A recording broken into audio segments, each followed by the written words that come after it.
Chapter 1685, War at Dawn, 3. In any case, I would be happy to pay tribute to anyone, no matter who he is, with war. Tang Xiao, the founding emperor of the Fourth Reich, Emperor's Quotations, Chapter 38, Section 9. Hearing Tang Xiao's answer, Tag was stunned. A surge of anger surged into his heart. He shouted, "Are you crazy? Didn't you see the fleet I brought? Do you think you can fight me? I gave you the simplest path. Why do you still have to resist?" Tang Xiao shook his head and smiled. "Have you ever thought about it, General Tag? You think you are giving me the simplest path, but in fact, this path means destruction for me." "I just think you're crazy," Tag said through gritted teeth. "So you are just a major general." Tang Xiao's smile faded, and his tone became extremely cold. "You think I can't compete with you? No, you just don't understand. During the years when I was in charge of Dawn Planet, what exactly did I do? I sowed many seeds. I hope we have a chance to meet again. You only need to hand over the Hell's Angels and disaster-level blueprints. I will withdraw my troops immediately." Tag was worried that Tang Xiao would make an irrational decision, so he spoke out his conditions first. However, Tang Xiao didn't want to talk to Tag at all. He sneered and closed the communication. Bang! Tag punched the wall next to him, feeling increasingly angry. Why? Why are you so stupid? Tag yelled in his heart. All he needed to do was hand over the blueprints of the 2 active battleships. This is already my minimum condition. Why refuse? Just 2 battleships currently in service. The war has been going on for so long, and the Republic can learn a lot even by studying the wreckage. There is no such thing as confidentiality anymore, right? Why refuse? He roared in his heart while punching the wall hard, punching again and again until his fists were dripping with blood. "You want to die? Then I will help you. I will help you." Tag roared out the anger in his heart. Then he opened the door of the communication room, pushed aside the adjutant and several staff officers who were waiting at the door, and rushed out quickly. In his rage, he couldn't hear clearly what the adjutants and others were saying. Before returning to the bridge and entering the door, he loudly shouted in his loudest voice, "Adjust my target. First, clear all the facilities around the Dawn Planet. Leave no one behind. I will blow them back to the Stone Age." However, before he finished speaking, he was shocked by the scene on the bridge. The bridge was busy. Sirens were blaring everywhere. Communications officers, radar officers, staff officers, intelligence officials, and technical personnel at all levels were running around, and everyone's face was filled with panic. "Quick! Determine their number immediately. Where did it come from? Where did it come from? What are the people from the intelligence department doing?" The captain asked whether to adjust the formation. "We can't continue to get closer to the Dawn Planet. We will be attacked from both sides." Tag looked to his left. An angry officer was banging the table and yelling at the intelligence department. He looked to the right again. Each of the hundreds of communications soldiers in the communications department was busy, as if countless communications were being sent at this moment. Tag was a little dazed. At this time, an increasingly loud and piercing siren drew his attention to the other side, the direction of the holographic star map. Immediately afterwards, his eyes were almost blinded. That's a large area of red color, a big piece, almost everywhere, completely filling up the outer orbit around the entire Dawn Planet. What happened? Tag grabbed an officer who was walking quickly. The officer waved his arm and seemed a little impatient, but then he realized the gravity of the situation. General Tag quickly stood up and saluted, his personal terminal falling to the ground with a click and breaking. "General, we are surrounded," the officer said urgently. "You are finally back. What should we do?" "Surrounded? Surrounded? How is this possible?" Tag exclaimed in disbelief. "General! General!" The adjutant ran over, grabbing Tag's sleeve and shouting, "We are surrounded!" "This is impossible," Tag shouted. "Where did the fleet come from on the Dawn Planet?" "I don't know. These spaceships are popping up from everywhere. Space stations, star rings, mines, and satellites. They are everywhere." The adjutant replied loudly. Only then did Tag look at the bright red indicators on the holographic battlefield star map again. "Are these their spaceships?" "More than 4,000 spaceships, Almost all of them are small ships, but there are too many of them. The adjutant's eyes were full of despair. Cassio Tag was stunned as he looked at the blood-red battlefield star map. At that moment, countless spaceships were flying out, surrounding the Republic's fleet. The number of these spaceships was overwhelming, with no formation or unified system. They were painted in various colors, and many had undergone illegal modifications. Some were originally cargo ships, now equipped with overpowered turbolaser cannons. CR-70 frigates, Oro-class cargo ships, Gozanti-class transport cruisers, DP-20 gunboats, Spitfire-class frigates, Fall-class gunboats, YT-1000 spaceships, YG-55 exploration ships, Cobalt alloy-class frigates, Javelin-class missile frigates, Guard-class air defense destroyers, Marionette-class drone carriers, Hammerhead-class cruisers. It was a veritable exhibition of various spaceships. Almost every kind of ship in the galaxy was present. There were even several Hiegaron-class battlecruisers, Generosity-class communications frigates, and Defiant-class light destroyers that had been decommissioned by the Confederation of Independent Systems. A formation of at least hundreds of spaceships appeared. A man with a scar on his face and a sinister expression shouted over the communication, "Bloody Dawn! Dryden Voss! Come for reinforcements!" Another formation with hundreds of spaceships was also approaching at high speed. Inside the lead Apocalypse-class light cruiser, a man wrapped in protective clothing said gloomily, "Morlock, representing Mrs. Vixie and White Worm, coming for reinforcements." In a dark Hammerhead-class cruiser, Big Boss held a cigar in his mouth, blew out a column of smoke, and said in a deep voice, "The Scourge Legion is in place. Mirahan, it's your turn." "The smuggling fleet is in position and ready to attack at any time," Tang Xiao said, lighting a cigarette for himself and standing on the bridge of a Generosity-class communications frigate with a wine glass in his other hand. "Of course, you can't do without me at times like this. Ha!" A disgusting laugh echoed, and a pale-skinned hut appeared in the communication projection. Chapter 1686, War at Dawn. Ha! A burst of cold, unpleasant laughter echoed on the bridge of a Hiegaron-class battlecruiser. A pale-skinned hut, dressed in a waistcoat, laughed loudly. The fleet he commanded was the largest, boasting over 1,000 ships, including many large battleships like the Hiegaron-class battlecruisers and Generosity-class communications frigates. This hut was Aruba Gorensla. With the secret assistance of Tang Xiao, Aruba had developed his own smuggling and criminal empire based on the planet Terminus. Although the Gorensla family was ancient in Hutt history, it had long since declined, overshadowed by the two most powerful Hutt families, the Besadi and Desilogic families. Despite this, Aruba remained an ambitious family head, surviving in the cracks between the two major families. He allied himself with Marlowe, another Hutt boss, and secured his place in the Hutt Council of Elders. The Hutts excelled in smuggling and crime, not because they were particularly smart, but because Hutt Space's existence prevented the Galactic Republic from interfering, allowing them to operate lawlessly. Even Tang Xiao's direct gangster, Tang Xiao's gang, couldn't compare with the Hutts. However, for now, Tang Xiao's gang remained allied with Aruba. In addition to Aruba, a large number of mercenaries and smuggler teams had gathered. The current Endor galaxy was not only a showcase of spaceships from all nations, but also a gathering of smuggling groups. Almost all the more famous gangs in the Outer Ring Star area were present. United Mining Group, the escort fleet has arrived. A fin whale-class industrial flagship appeared at the edge of the galaxy, surrounded by numerous frigates and Grey Horse-class escort aircraft carriers. Tylon Heavy Industry, the escort fleet has arrived.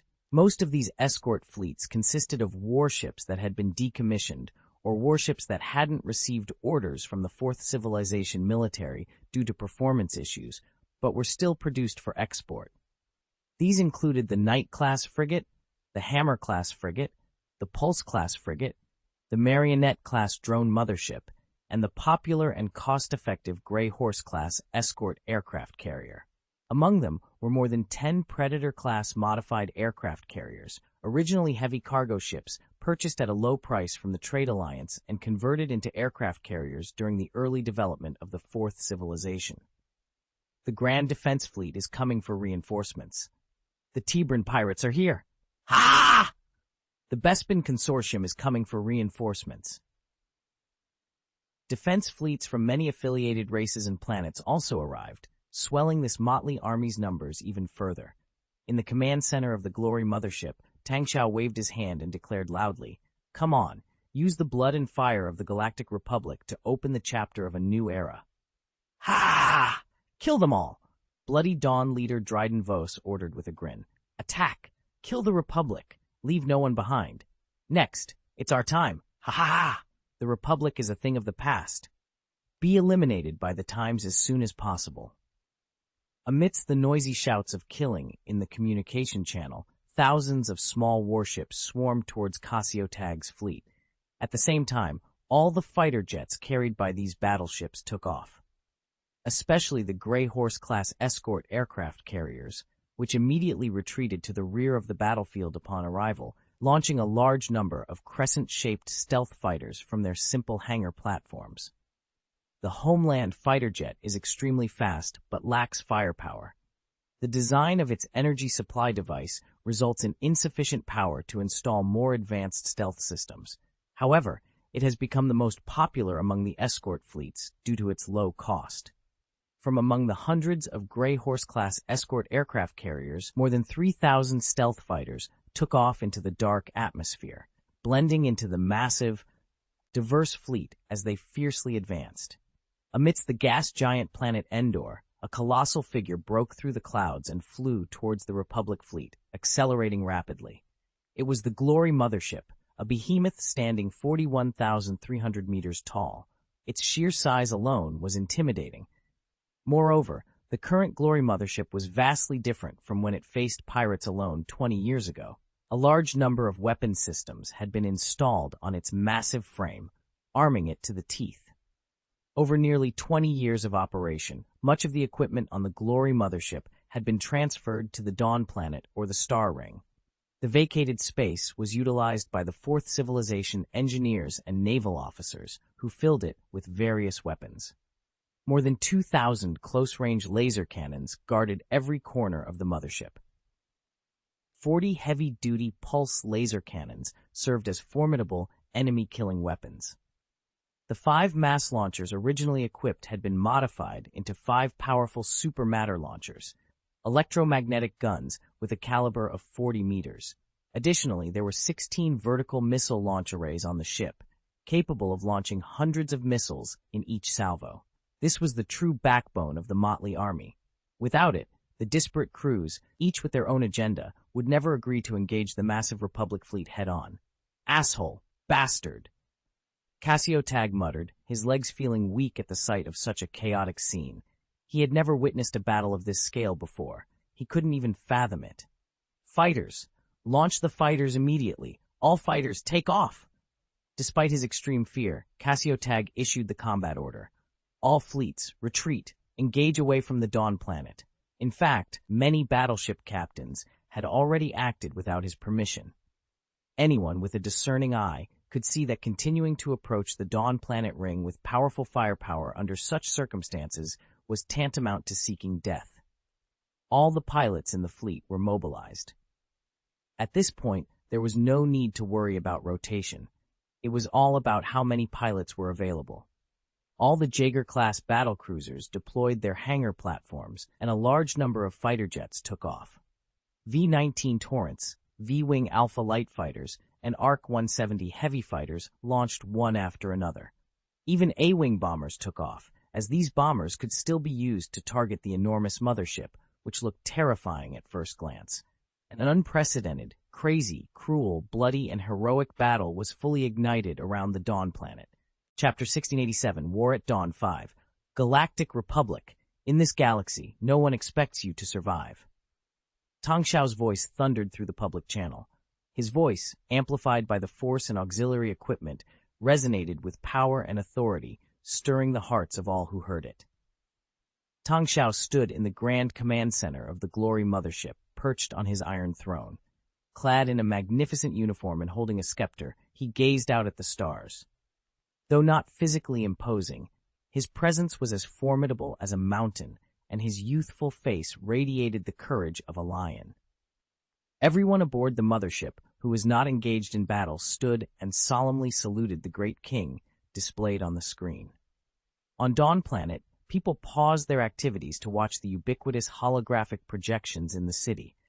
Together with the leaders of the Fourth Civilization, they witnessed this pivotal battle to establish their nation. Even the most uneducated farmer understood the stakes. If they lost this battle, Dawn Planet would be devastated, and their outer territories would fall into enemy hands. The Fourth Civilization would be crushed. But if they won, the decaying backbone of the Galactic Republic would be shattered. This single battle could secure the Fourth Civilization's future for millennia. The old era has passed. A new era is coming, and the Republic is a ghost of the past. It will be destroyed by the first light of tomorrow's dawn, Tang Xiao declared. A squadron of jet-black wraith fighters streaked through space, accelerating rapidly. Some older fire control radars couldn't even lock onto them. These fighters, bristling with ferocious barbs and powered by engines far superior to standard models, were the epitome of deadly efficiency. "Let's go, kids. Tear them to pieces." Mirahan commanded from her fighter, a fierce light in her eye. Under her direction, these wraith fighters had been modified with high power, high speed, and immense firepower, though they were unstable. They were the perfect plundering fighters. "Gurg, tear them to pieces." The pilots of these wraith fighters were gnolls, bred in large numbers as a vassal race of the Solarians and existing in significant numbers among the Scourge and Titan security. Cruel and cunning, they were excellent snipers on the ground and vicious pilots in space. Their bloodthirsty roars and mad eyes struck fear into the hearts of Republic fighter pilots. The Wraith fighters activated their stealth systems and plunged into the battlefield, wreaking havoc among the Republic's fighter formations. Today, let the Republic hear the cry from the outer ring. Let our voices be deafening. Let our voices ring through the stars. Our voices will be heard on Coruscant. We will shake the foundations on which those aristocratic and wealthy families rely for their survival. Tang Xiao's voice echoed. "Give them hell. Destroy this Republic fleet, and no one will dare to interfere with my business." Oruba Gorensla, the Hutt, laughed proudly. He ordered his massive fleet forward. Alongside the smugglers and criminals he had hired, or who had come to make trouble for the Republic, a strange frigate appeared in Oruba's fleet. There were more than 300 of these frigates, each about 50 meters long and resembling oversized fighter jets, with 2 large engines mounted at the front. The battle raged on, a clash of titanic forces that would determine the fate of the Fourth Civilization and the Galactic Republic. At the rear of the frigates, an auxiliary propulsion engine and a pair of wings, reminiscent of the Z-95 Headhunter fighter, are installed. These frigates are incredibly fast and pack a significant amount of firepower. 3 150mm caliber projectile cannons are mounted on the hull, boasting an extremely rapid rate of fire. Any Republic fighter jet that enters their attack range is shredded to pieces within seconds. More than 300 frigates surged into the Republic fighter formations, decimating them like tigers among sheep. These frigates possess the speed and agility of fighter jets combined with the formidable firepower of larger ships. Their only drawback is their limited protection, comparable to that of fighter jets. However, for the ruthless mercenaries and criminals piloting them, this vulnerability only fuels their ferocity. These are Rift-class frigates, the latest in warship technology acquired by Oruba Gorensla from the Freemasonry Alliance. They are perfectly suited for the smugglers and mercenaries under his command. This technology hails from the Eve world, specifically the Minmatar Republic. Under the onslaught of over 300 Rift-class ships, the Republic's fighter group was quickly torn apart. More warships followed, launching a full-scale attack on the disoriented Jaeger-class battlecruisers. "Look, that light from the edge of the Milky Way. This will be the light of freedom that illuminates the entire galaxy. This will be the light of equality that drives away the shadow of corruption in the Republic. The end of the Galactic Republic has come, and this light will guide us towards a new era." Boom! The command center echoed with the roar of 5 giant supermatter electromagnetic guns, firing from less than 500 meters below the Mothership's command center. The Glory Mothership had entered combat range and began firing on the Republic fleet's 95 Jaeger-class battlecruisers. With the Mothership and Tang Xiao personally leading the charge, every citizen and ally of the Fourth Civilization on the battlefield was invigorated. They shouted slogans and surged towards the Republic fleet from all directions. The Jaeger-class battlecruiser formations were thrown into complete chaos. Overwhelmed by the small warships attacking from all sides, they struggled under the high-density saturation attack, which far exceeded their capabilities. In an attempt to counter the swarm of small warships, Cassio Tag ordered all fighter jets to take off. While this was a sound decision, the location of the Jaeger-class hangar platform required careful maneuvering during takeoff, which significantly hindered the firing of the 8 main guns mounted under the bridge. The Jaeger-class battlecruiser, already limited in its firing range, was now even more constrained, unable to effectively respond to attacks from all directions. Though these small frigates might seem insignificant to a 1,000-meter class battleship like the Jaeger-class, the main gun of the Jaeger-class could only target one frigate at a time. Now, over 4,000 small and medium-sized warships of various types were converging for the siege. The modified ships of these predators, pirates, and smugglers prioritized speed above all else. Their agile acceleration and steering made them difficult targets, even for the advanced fire control system of the Jaeger-class. Thin laser beams and small rockets, seemingly inconsequential, continuously struck the Jaeger-class battlecruiser, gradually wearing down its deflection shield. Chapter 1688, War at Dawn 6. Brothers, attack! Dryden Voss roared, and the battleships of Blood Dawn accelerated forward, unleashing all their firepower on the Galactic Republic fleet. These ruthless gangsters, usually lawless and rebellious, harbored a natural hatred for order. Now, given the chance to strike at a weakened enemy, they vented their pent-up rage with full force. Other warships of various sizes, including those from the White Worm Gang, mercenaries, bounty hunters, and smugglers, joined the fray. Some small groups, with only 3 or 4 small frigates, were still fiercely determined, seizing any opportunity to fire upon Republic warships. The battle descended into chaos almost immediately. The Republic fleet, initially divided into 2 parts to raid the poles of Dawn Planet and engage the Star Ring defense facilities, began to scatter under the relentless assault of thousands of small, high-speed battleships. Facing attacks from all directions, the Republic fleet soon found itself fighting independently. This chaotic battlefield was particularly disastrous for the Jaeger-class battlecruisers, which were ill-suited for close-quarters combat. Their 8 main guns, awkwardly positioned and too few in number, were ineffective against the swarming enemy ships. Compounding the problem was Commander-in-Chief Cassio Tagana's order to launch all fighter jets.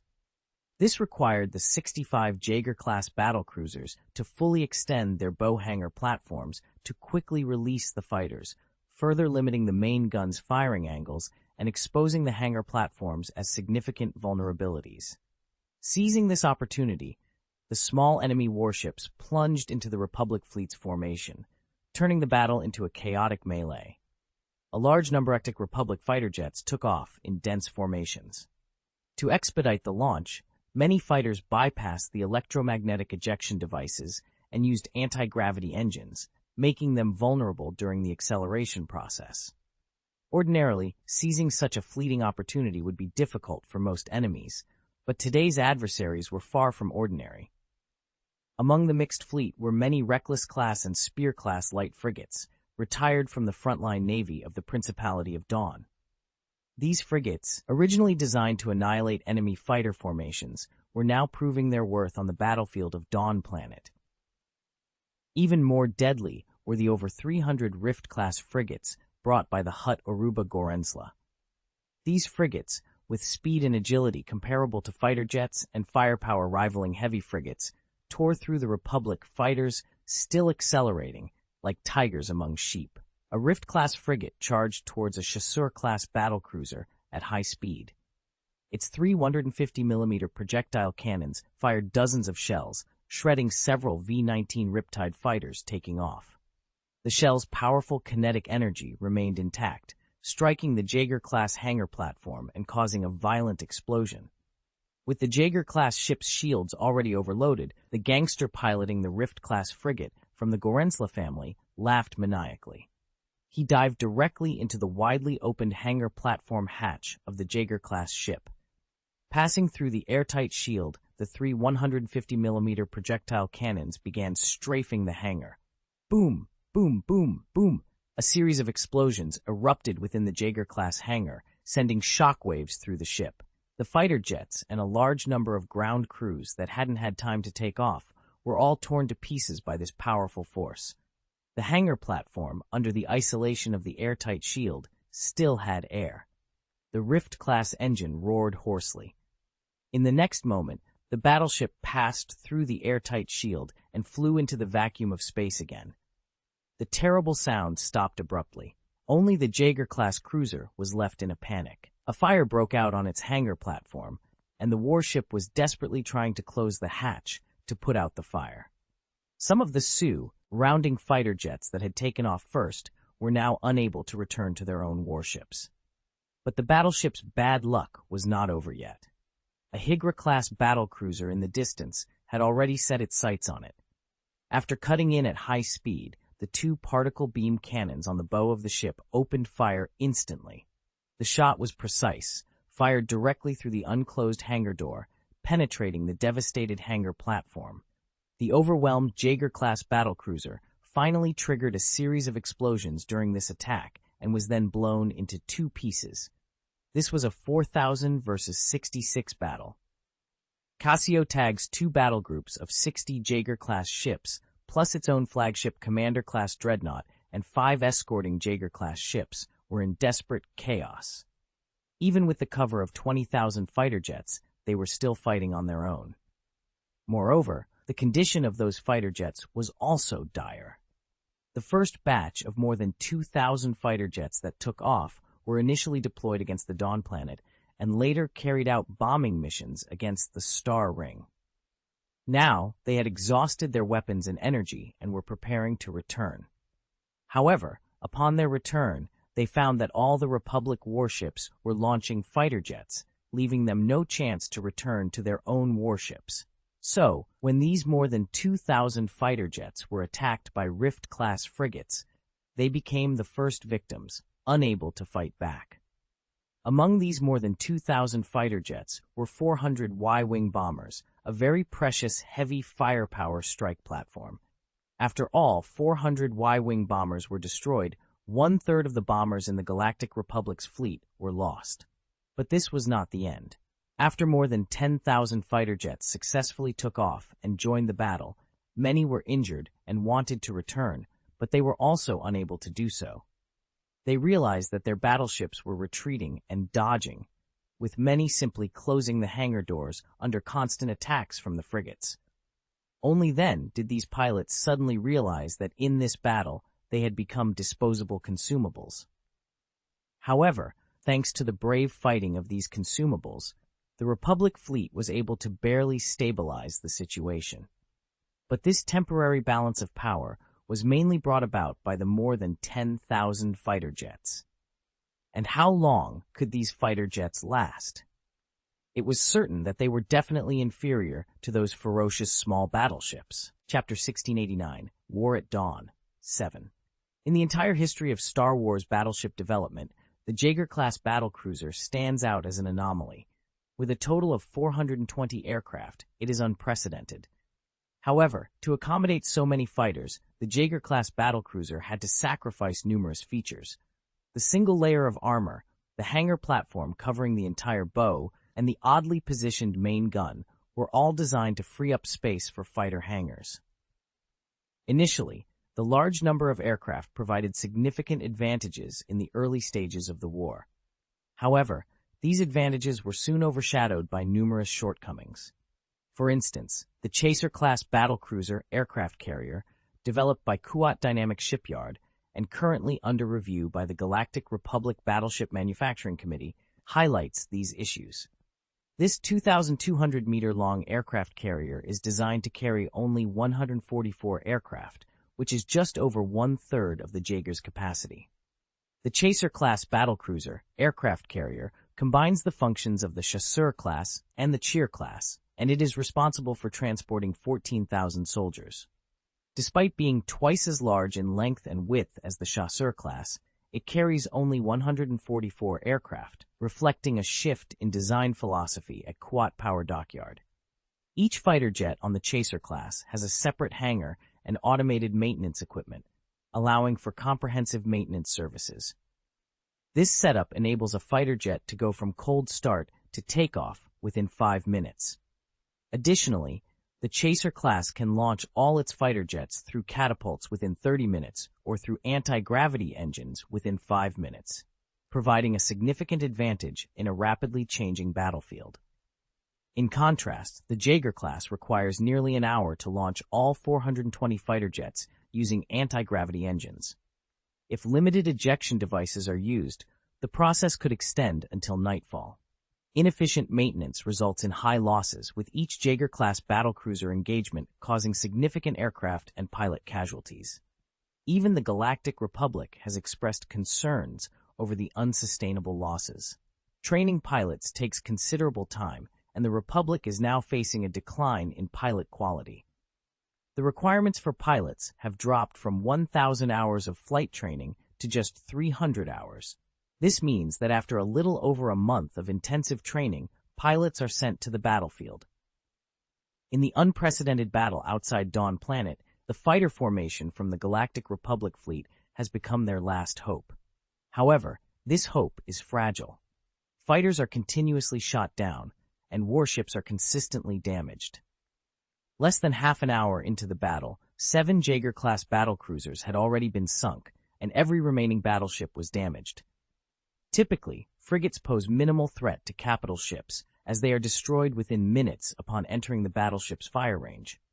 However, when faced with 1,000 frigates, every gun on the battleship is engaged, spinning around and exhausting its resources. Destroying a single target becomes a minuscule fraction of the overall threat. Despite this theoretical disadvantage, capital ships remain the main force of the Navy due to their strategic capabilities. Long-distance and long-term operations require capital ships, as only they can sustain such missions. Frigates, with their small hyperspace engines and limited supplies, would likely see their crews starve before reaching their target. Even if they managed to avoid starvation, they wouldn't be able to sustain high-intensity combat for more than half an hour. Therefore, historically and presently, it is rare for a large number of small warships to besiege a capital ship. Most interstellar battles are fought between capital ships. However, the Fourth Civilization is different. Their Mothership database contains a comprehensive theoretical system for various space operations, including the combat system for small battleships. This system has been thoroughly studied and familiarized by officers at all levels of the Fourth Civilization Navy. Today, this tactical theory is finally being put to use. After Model Sector Governor Volgograd Kanedi formulated a plan to lure the enemy deeper and lead the Republic fleet to attack Dawn Planet, he shared his tactical ideas with Tang Xiao. Tang Xiao agreed to the plan and began mobilizing all available forces. He utilized not only gang organizations, such as Bloody Dawn and White Worm, with whom he had good relations, but also forces like the Hutt Oruba Gorensla, which he supported. Oruba issued a high reward and hired a large number of desperados. Additionally, Tang Xiao gathered almost all the escort fleets of the Fourth Civilization. Every faction has a convoy fleet to meet their substantial material needs, and the Galactic Republic escorts various transport fleets. If the total number were to be counted, it would be at least 1,000 times more than that of the Principality of Dawn.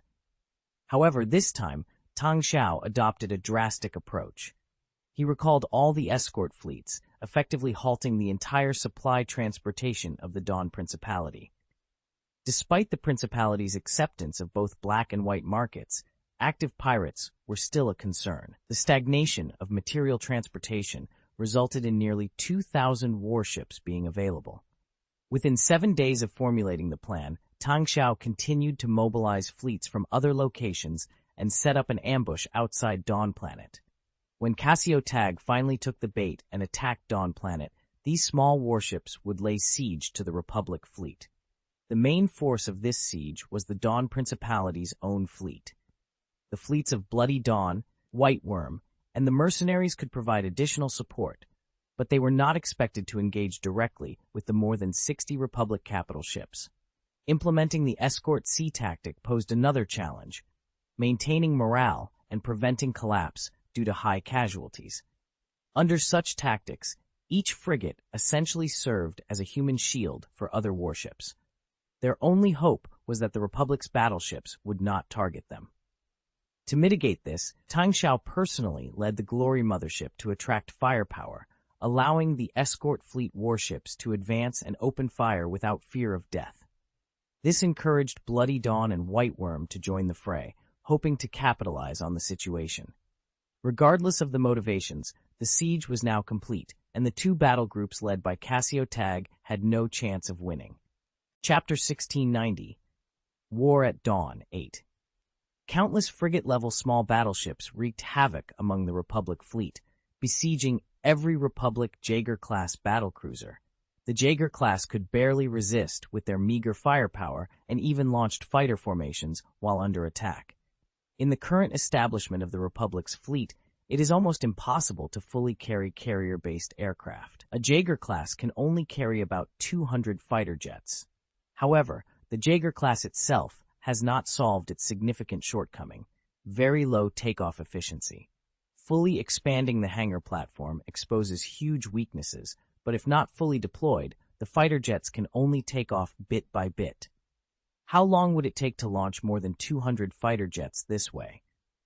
Since the frigate Sea of the Principality of Dawn launched its attack, most Jaeger-class battlecruisers had not yet taken off all their fighter jets. These warships could only launch fighter jets while avoiding attacks and firing simultaneously. Moreover, the captains of these warships struggled with whether to close the hangar platform. Worse still, as more fighter jets ran out of ammunition and fuel, more and more jets needed to return. But at this time, those Jaeger-class battlecruisers were still launching fighter jets, occupying all the limited takeoff space. Chaos began to spread, and eventually, even the Flight Control Department could not effectively command the fighter formations of its own warships.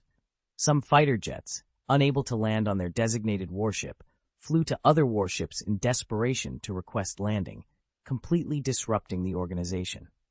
Each warship and its carrier-based aircraft operate as an independent command system. Fighter formations are organized and divided within the warship, and after taking off for combat, they accept unified coordination and command from the ship's flight control center.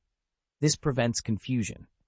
It's similar to some people's comments about the Battle of Midway, suggesting that Nagumo should have had 2 aircraft carriers responsible for landing and 2 for taking off.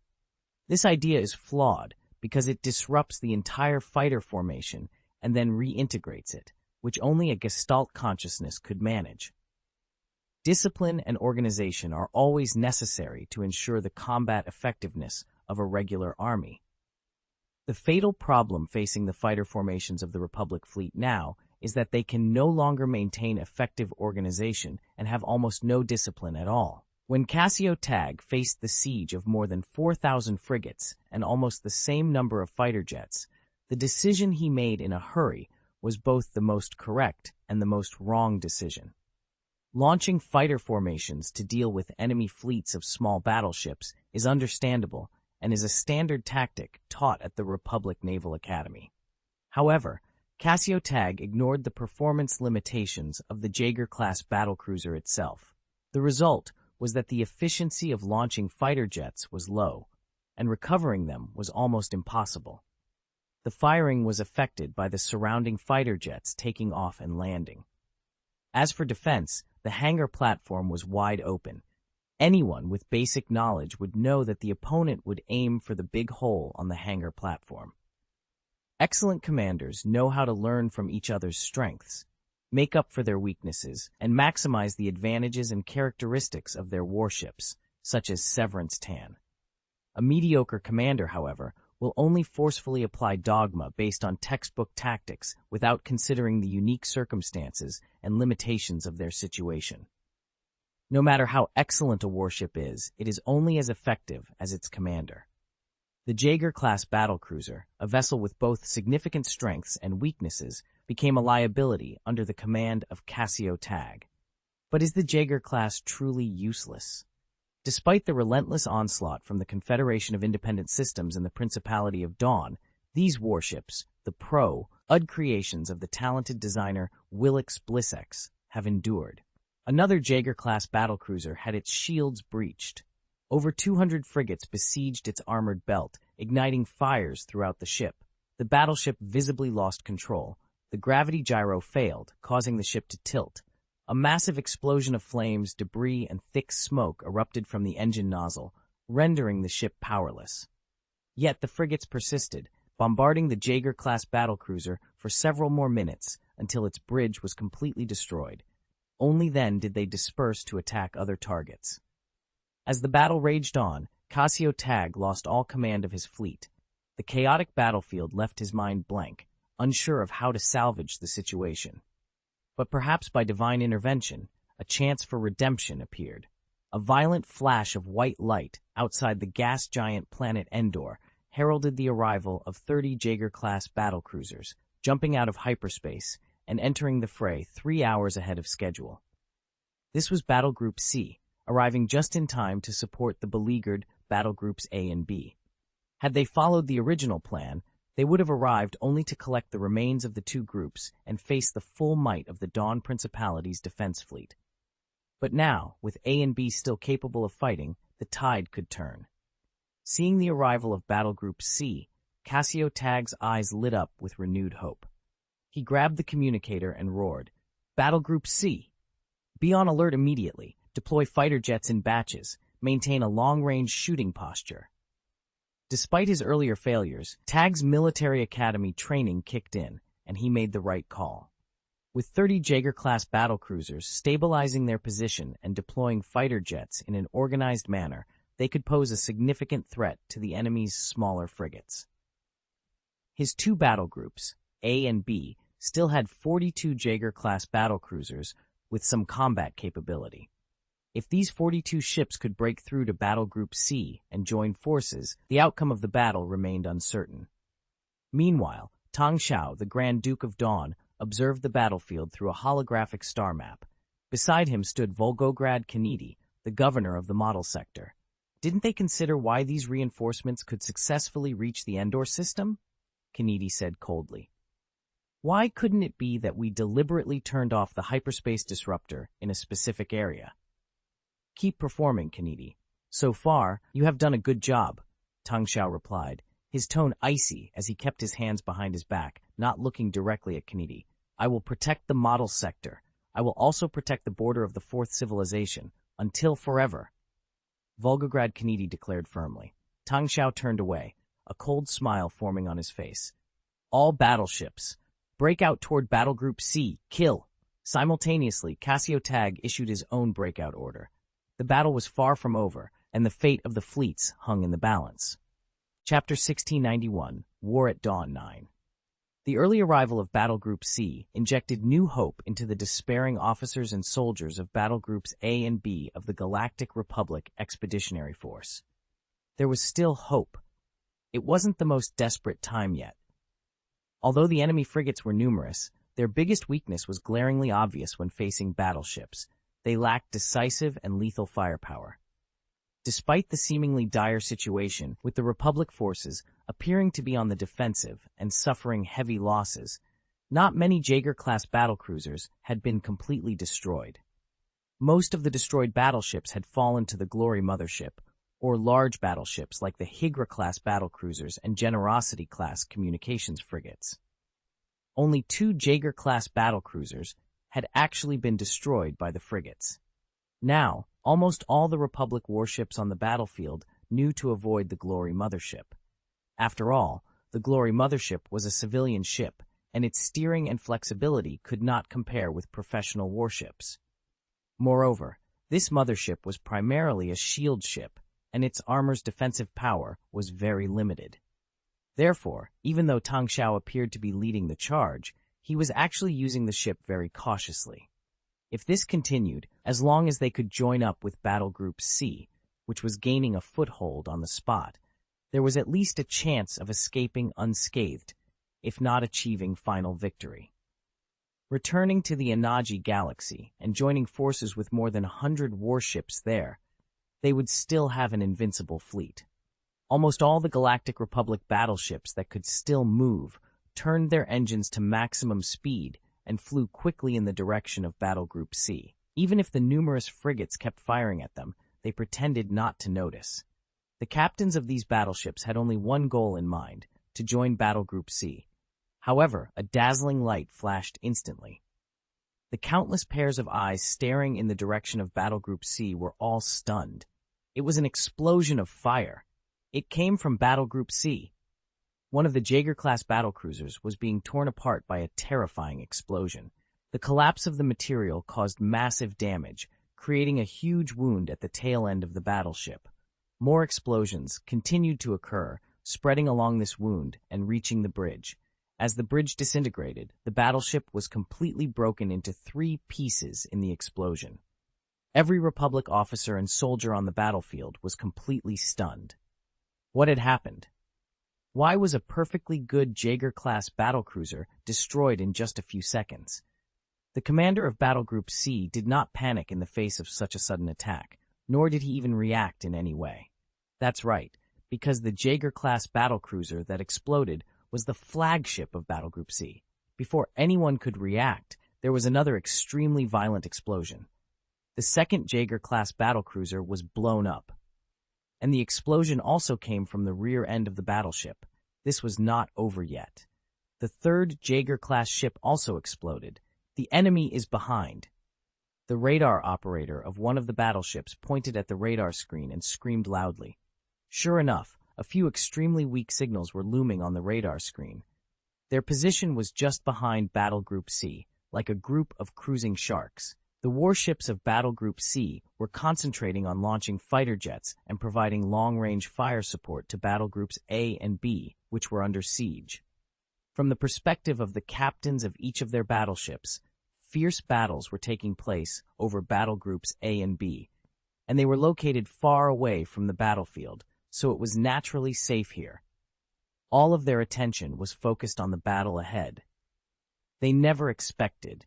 In the face of the powerful Republic fleet, an ambush seemed unlikely. Yet, in the vast Endor galaxy, the Separatists managed to spring a trap on a fleet that had just emerged from hyperspace. Battle Group C, still reeling from the initial attack, hastily activated their anti-stealth radar and scanned their rear. But it was too late. The invisible killers were already upon them.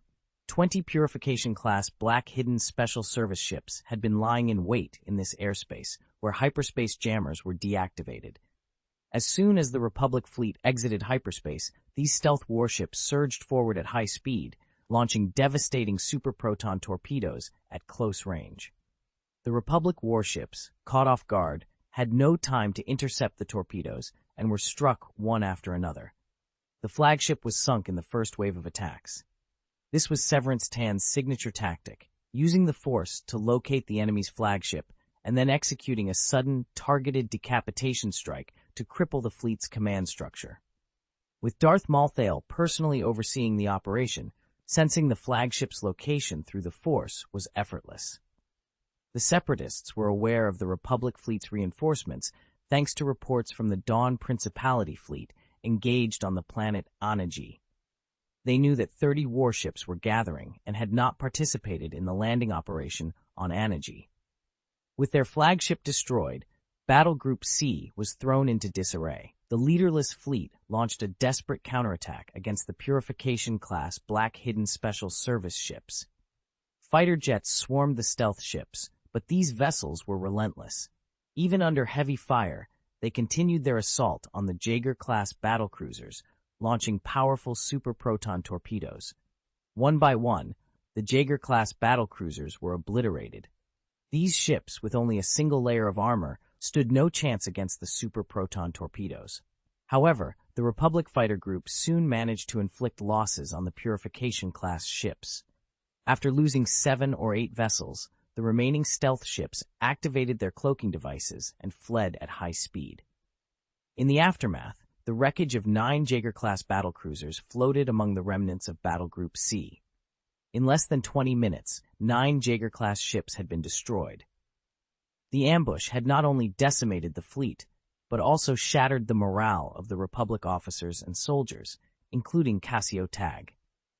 The Purification-class Black Hidden Special Service ships were notorious, having first gained infamy during the Battle of Planet Kira by destroying 5 Knight-class Star Destroyers in a short period.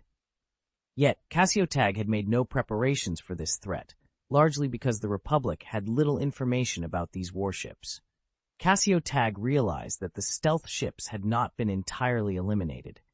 Given their ability to destroy 9 Jaeger-class battlecruisers so swiftly, the remaining invisible killers, hidden among the countless frigates, posed an even greater threat.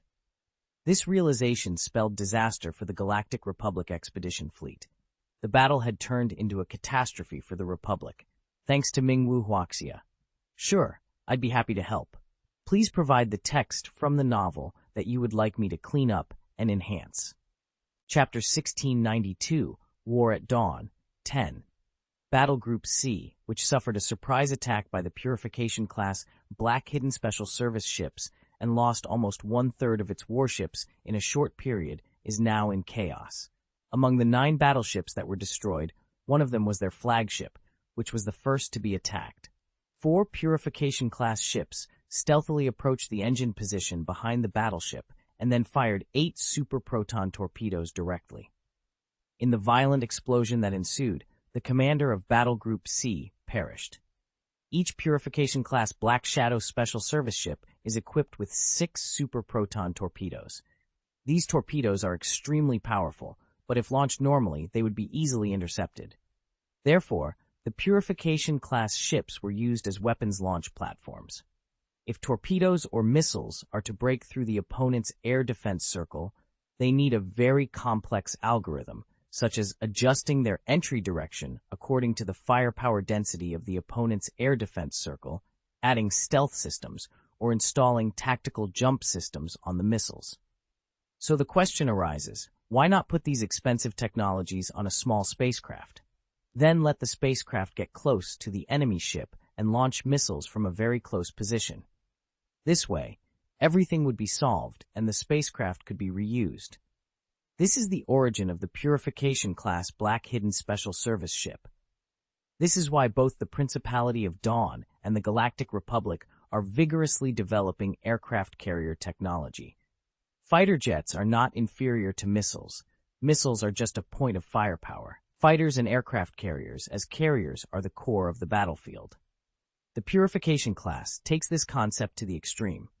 The super-proton torpedo is so powerful that it flies slowly, has a short range, and cannot turn. As a carrier, the Purification-class Black Hidden Special Service ship excels in speed, flexibility, and concealment. Combined, they form a battlefield killer that the Galactic Republic has yet to find an effective countermeasure for. Of course, the raid came at a cost. Fighter jets launched from the Jaeger-class battlecruiser besieged the Purification-class ships. 7 or 8 Purification-class ships with almost no defense methods were destroyed. The remaining ships immediately distanced themselves from Battle Group C and prepared to hide and wait for another opportunity to attack. From the perspective of the attack itself, losing 7 or 8 Purification-class Black Shadow Special Service ships in exchange for 9 Hunter-class battlecruisers was a significant trade-off. This exchange was reported to Tang Xiao, who was frustrated by the high cost of the Purification-class ships. Due to the hyperspace stealth technology they use, producing them is time-consuming and expensive given the current technological capabilities of the Dawn Principality. However, strategically, the loss of these 7 or 8 Purification-class ships resulted in the complete collapse of the 3 battle groups of the Galactic Republic's invasion of Dawn Planet. This was an army of 95 Hunter-class ships and 1 Commander-class ship. From this perspective, it was a huge profit. After Battle Group C lost its flagship and 9 battleships to a sneak attack, the captains of the remaining 21 battleships became frightened and began to order their warships to move closer to Battle Groups A and B. This was ironic because Battle Groups A and B still wanted Battle Group C to stabilize their position. Instead, Battle Group C panicked first and moved closer to them, causing confusion. The captains also issued conflicting orders, further adding to the chaos, immediately began to falter. The once formidable lines of defense started to crumble under the relentless assault. Cassio Tag, now a shadow of his former self, sat slumped in the command chair of his dreadnought's bridge. His eyes were fixed on the holographic Battlestar map, but his mind was elsewhere, lost in the chaos that had engulfed his fleet. He had given the order to regroup and fight to the last ship, but deep down, he knew it was a futile gesture. Behind the Republic fleet, a swarm of small, dark battleships descended upon them like a plague of locusts, their final target in sight. The powerful electronic interference from the Dawn planet had severed most of their external communications, leaving them isolated and vulnerable. Unbeknownst to Cassio Tag, the Republic Expeditionary Fleet, which was continuing its landing operations in the Anaji system, was also facing its own despair. If he had known, it might have driven him to the brink of madness. His former adjutant, Laszlo Dolit, who had been left behind in the Anaji system, received news that shattered any remaining hope. The base of Dawn Galaxy had been sabotaged by enemy agents, and the hyperspace stabilizer was destroyed. There would be no support. Laszlo Dolit, now faced with the grim reality, could only accept his fate. The military base, once a bastion of strength, had been compromised in full view of millions of troops. It was too late for questions or recriminations. The only thing left was to face the inevitable. Despite the dire situation, Laszlo Dolit did not abandon his duty. He stood up, taking command of the remaining forces and continuing the battle plan. He had 107 Jaeger-class battlecruisers at his disposal, though their condition was far from ideal. The best ships had been taken by Cassio Tag, leaving him with vessels that were barely combat-ready. On the ground, the situation was equally grim. The clone army, numbering over 300,000, was launching a full-scale assault on the capital area of planet Anaji. This was the entirety of the Expeditionary Force's ground troops. The defenders of Anaji, though outnumbered and outgunned, fought with a tenacity born of desperation. Their numbers were 7 times that of the clone army, and they used every means at their disposal to hold the line. But determination alone could not withstand the onslaught. The clone army's superior firepower and relentless advance began to take its toll. The defenders' lines of defense, once thought indestructible, started to give way. The capital area of Anaji was on the brink of falling. As the battle raged on, Cassio Tag and Laszlo Dolit could only watch as their hopes were dashed. The Republic fleet was in disarray, and the ground forces were facing overwhelming odds. The once promising campaign had turned into a nightmare, and there seemed to be no way out. In the end, all they could do was fight to the last, hoping against hope that some miracle might turn the tide. But deep down, they knew that the end was near, and that their only solace would be in the honor of their final stand, and rose to prominence among the Kali people. His reputation as a fierce and capable leader grew, despite the embarrassing incident with the Jedi Master. Volgograd Kennedy, still studying the holographic battlefield map, turned to address the assembled leaders. "We have a critical opportunity here," he began, his voice steady and commanding. "The Republic Expeditionary Force is isolated, and their desperation is evident in their reckless assault on Anaji's capital. This is our chance to turn the tide." Ben Tiras Sanskar stepped forward, his imposing figure casting a long shadow. "What are your orders, Governor?" he asked, his deep voice resonating through the room. "We must exploit their vulnerability," Volgograd Kennedy replied. "Our forces will launch a counteroffensive to break their siege and reclaim the capital. We will use their overextension against them." Another leader, a slender woman with sharp features and piercing eyes, nodded in agreement. "Our intelligence suggests that their supply lines are stretched thin. If we can cut them off, their forces will crumble." Volgograd Kennedy pointed to key locations on the map. "We will target these supply routes and key positions.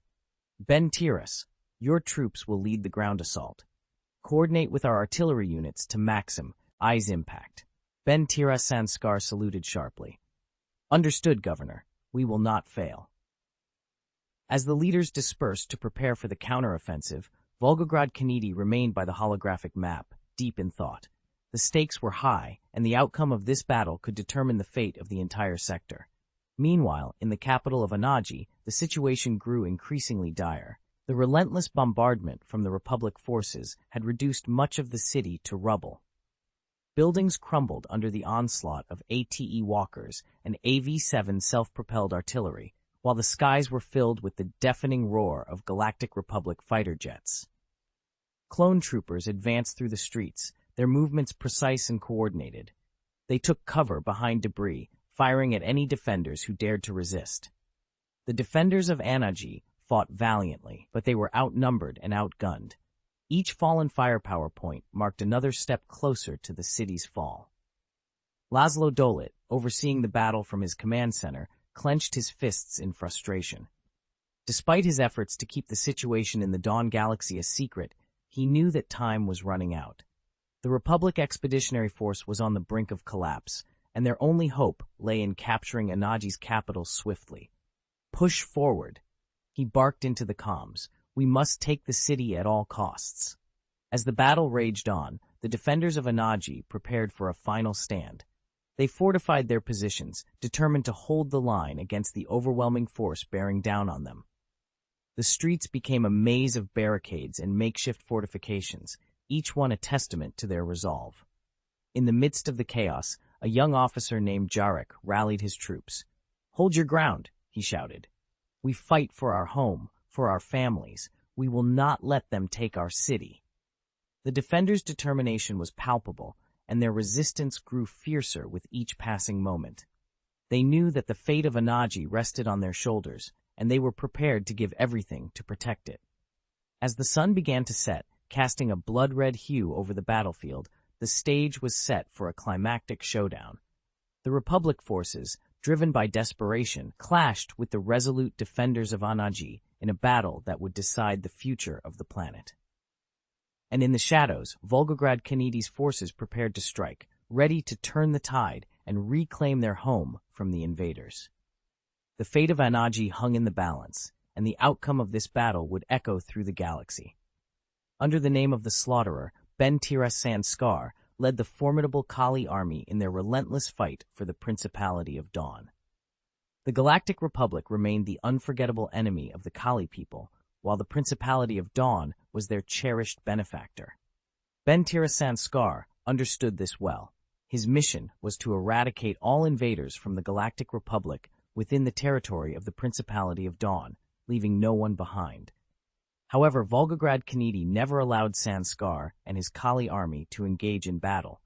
Instead, they were ordered to remain hidden in underground air raid shelters. This decision frustrated the Kali warriors, who were eager for combat. If not for Tang Xiao's personal order to wait patiently, Sanskar would have been the first to charge forward and devour Governor Kennedy alive. Standing next to Sanskar was a short, introverted human who appeared quite ordinary. He wore a tight-fitting combat uniform, a mask covering the upper half of his face, a C on his forehead, and carried a round shield made of frick steel.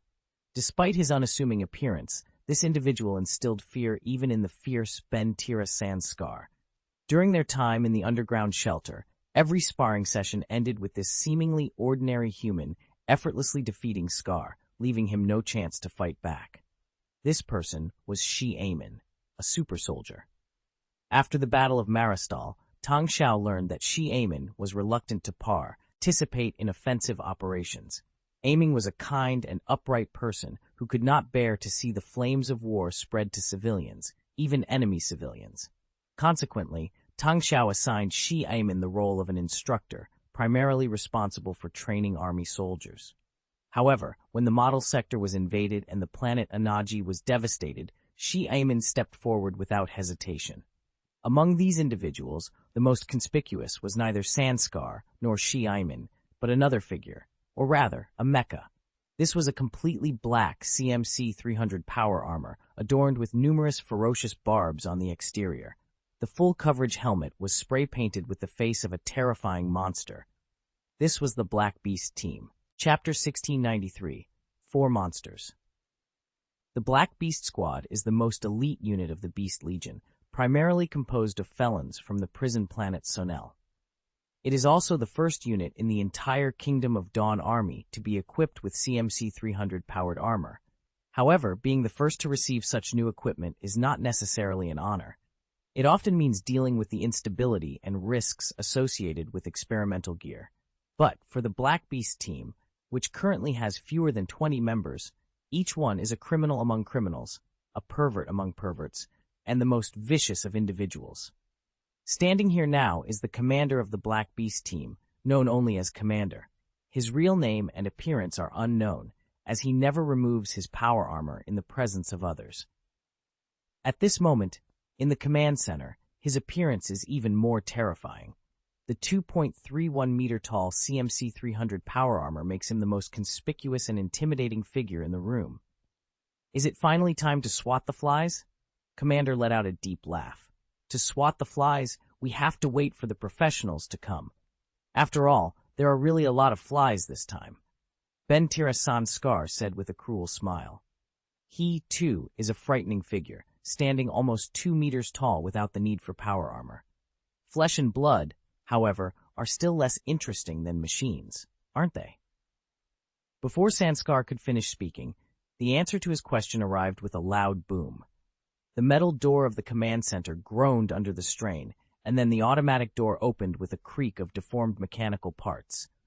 A towering figure, at least 2.8 meters tall and covered in green scales, walked in. This Incholi man, close to 3 meters tall, is the tallest among his race, with muscles so developed that one might suspect he had taken hormones. Standing there, he dwarfs the CMC-300 power armor next to him, looking even stronger than the mechanical suit, a humanoid Tyrannosaurus Rex. The Incholi man rubbed the back of his head and said with some embarrassment, "I'm sorry, I was so bored just now that I went out for a walk." His polite tone was completely at odds with his fierce stature, though his voice was indeed very loud. If you sneak out and the existence of the Incholi people on the planet Anaji is exposed, I will immediately report to the Supreme Command so that you will never have a chance to go to the battlefield, Volgograd Kanedi said coldly. Chief Matlaba! Almost everyone standing in front of him was an inhuman monster. The 2.31-meter CMC-300 powered armor, the 2.5-meter-tall Sanskar, and the 2.8-meter-tall Incholi chief. Among these monsters, Xiaimin seemed the most normal.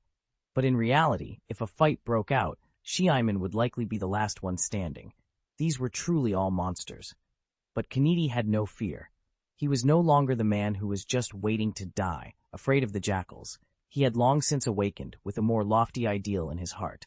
In the face of this ideal, nothing could shake him.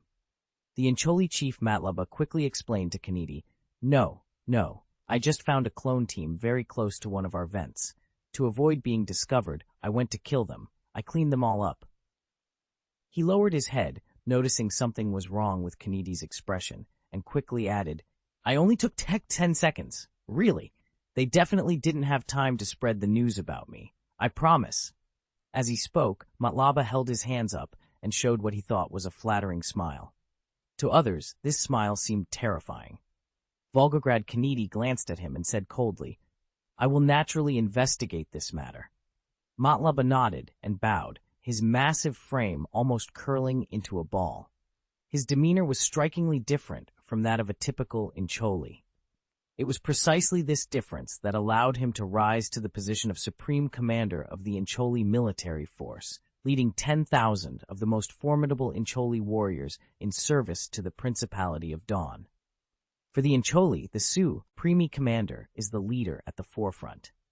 Matlaba represents a new generation of Incholi, shaped by the education and influence of the Fourth Civilization. They remain violent and cruel, but unlike their predecessors, they are more willing to communicate. Their violent reaction to cigars is well known. Once these Incholi warriors hold a cigar in their mouths on the battlefield, they transform into the most terrifying berserkers. The 4 fearsome figures standing here are Volgograd Kanedi's last trump card for this battle. To preserve this trump card until the decisive moment, Kanedi did not hesitate to sacrifice the defenders of planet Anaji, exchanging their lives to hold off the powerful clone soldiers. A trump card must deliver a decisive blow to be effective. If all your cards are played and you fail to defeat the opponent, it means failure. It's almost time. The Republic's reinforcements have been cut off. No matter what they do now, these Republic troops will not receive any more support, Kennedy said in a deep voice. So, we can go on a killing spree? The commander asked in a low voice. Heh!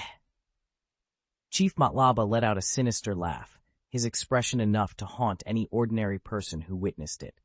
But we still need to consider the orbital bombing by the Galactic Republic. Xiamen, the most rational among the group, finally spoke up. Volgograd Kennedy nodded. As long as we move quickly enough, if the Republic warships want to conduct orbital bombing, they must consider the risk of hitting their own troops. Of course, I can't guarantee they won't decide to sacrifice their own forces to eliminate you. Then let your fleet keep an eye on it. Don't tell me to retreat to an air raid shelter when I'm in the midst of a killing spree. Ben Tira Sanskar roared. This is something I need to consider. Your task is to follow the objectives I've set for you, and then kill enough. Kennedy's eyes were cold and determined. Chapter 1694, Liberal Thoughts. The capital area of the planet Anaji is a sprawling urban expanse covering more than 300 kilometers. It serves as the primary populated region on the planet. When the battle erupted, some civilians were evacuated, others were directed to air defense facilities, and many sought refuge in pre-prepared basements within their homes. A few residents, unable to make timely arrangements, had to find sturdy buildings to hide in, praying that the Republic's devastating aerial bombardments would not target them. Despite their efforts, the relentless artillery claimed many civilian lives.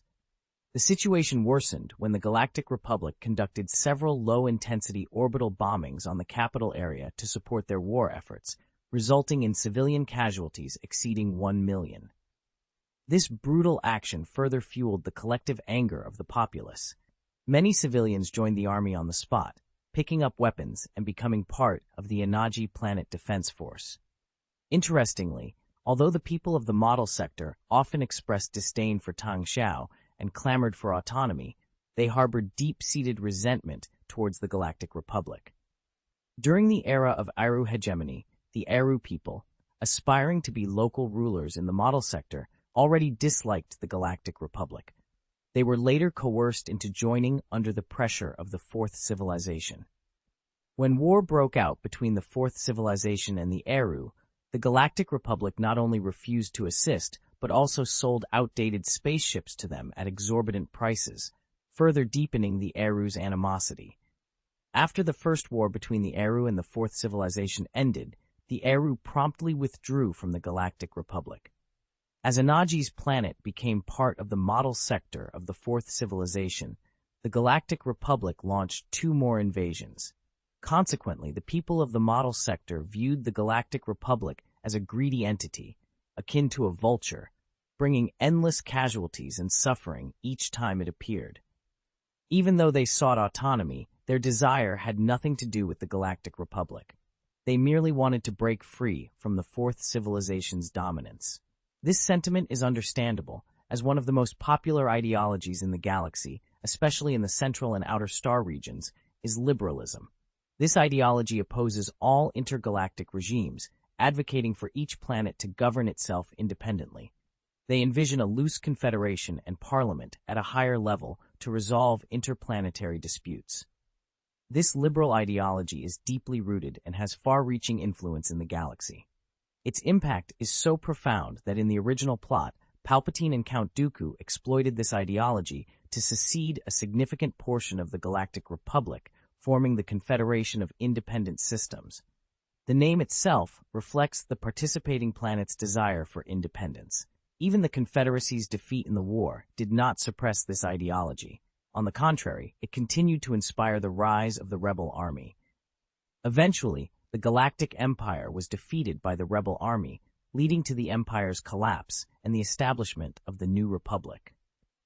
However, under the influence of this independence and freedom ideology, the New Republic repeated many of the Old Republic's mistakes, leading to its eventual downfall. For years, the New Republic struggled to maintain order, barely managing to form an effective administrative system before it was quickly overthrown. After the establishment of the Galactic Alliance, the independent and free thoughts that had suffered countless losses gradually subsided and were finally completely wiped out with the invasion of the Yuuzhan Vong. You can see the pattern, right? The 4 generations of political power before and after were profoundly influenced by this trend of thought. They prospered because of it, and perished because of it. It is evident how powerful this trend of thought is. Returning to the present, it is not surprising that such a trend of thought has emerged in the relatively independent model sector among the major jurisdictions of the Dawn Principality. This trend of thought has always existed among the indigenous people and immigrants, but the political environment in the model sector has given it the conditions to take root and sprout.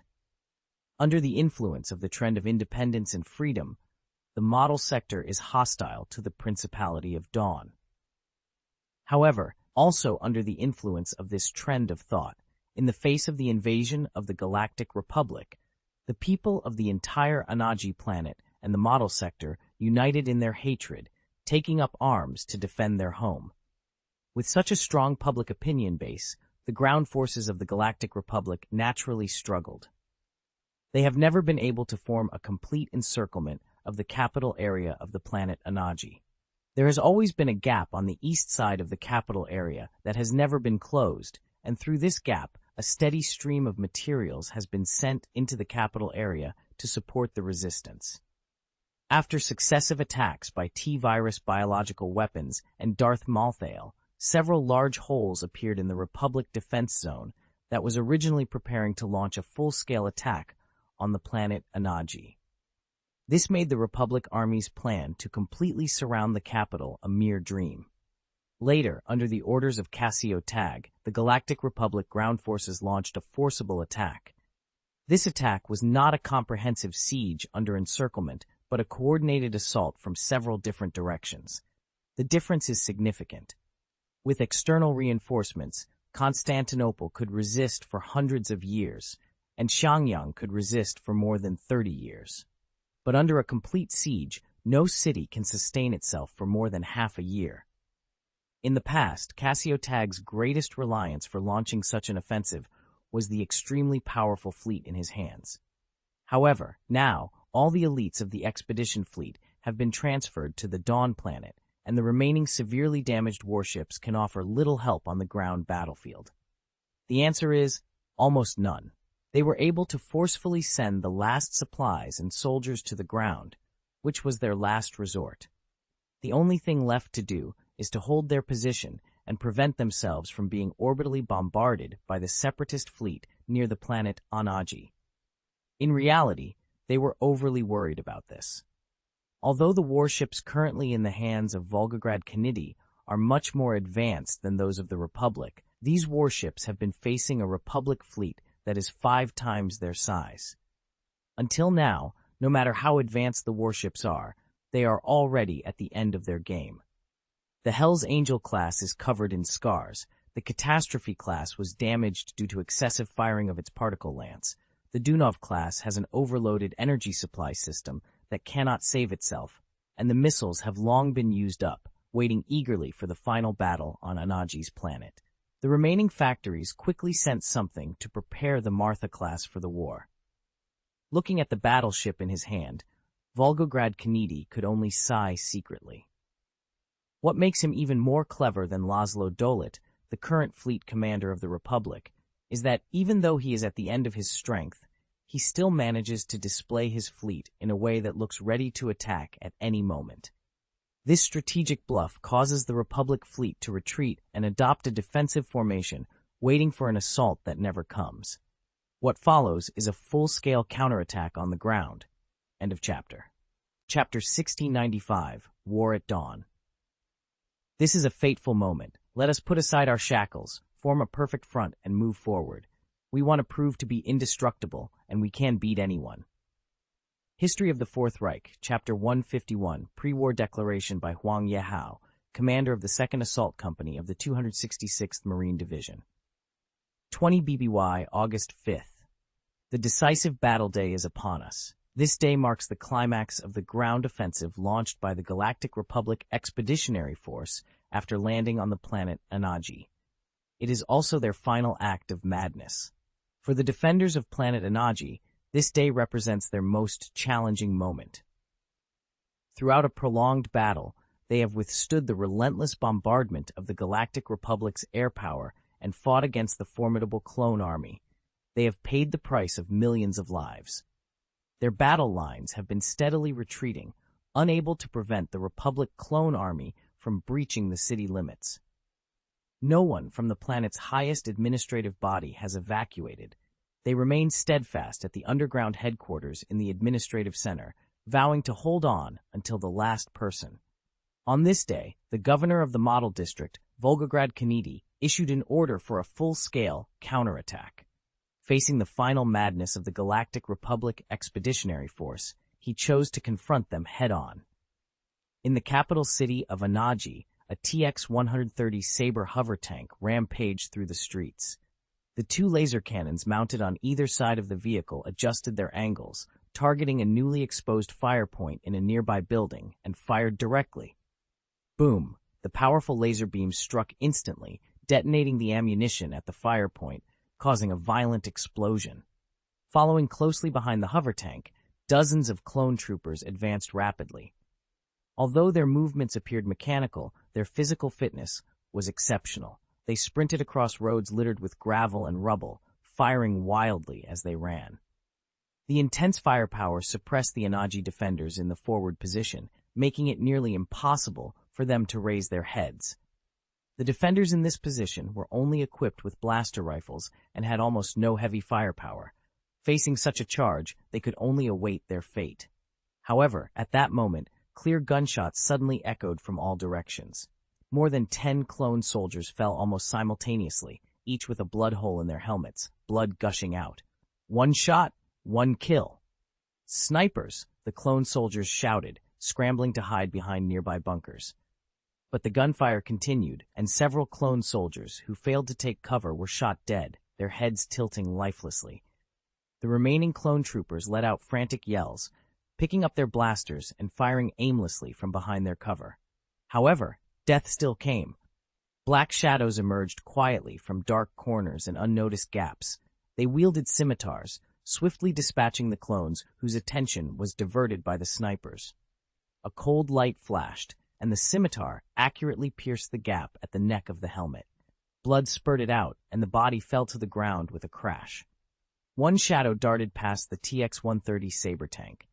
The tank driver desperately tried to shoot with the vehicle-mounted machine gun, but was unable to do anything. After the shadow dropped 2 EMP grenades, they disappeared into the shadow of a building. Crackle! A violent electric current surged, and the shield of the TX-130 Saber tank vanished instantly.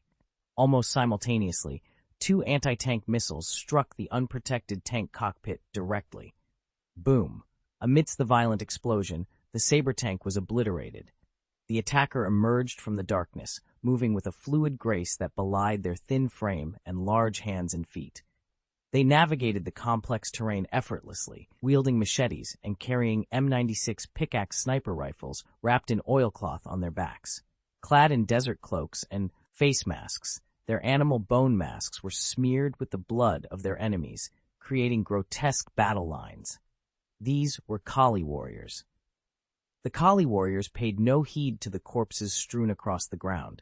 Instead, they gathered to count their numbers before vanishing into the darkness, swiftly moving towards their next target. They transformed into phantoms in the night, launching guerrilla attacks throughout the capital city. Their mission was to eliminate the Republic clone troops that had invaded, keeping them in a state of constant tension. Boom, boom. The sharp crack of the M96 pickaxe sniper rifle echoed through the city. Each shot was accompanied by the fall of a clone soldier. The Kali warriors were cunning, never confronting the main clone army directly.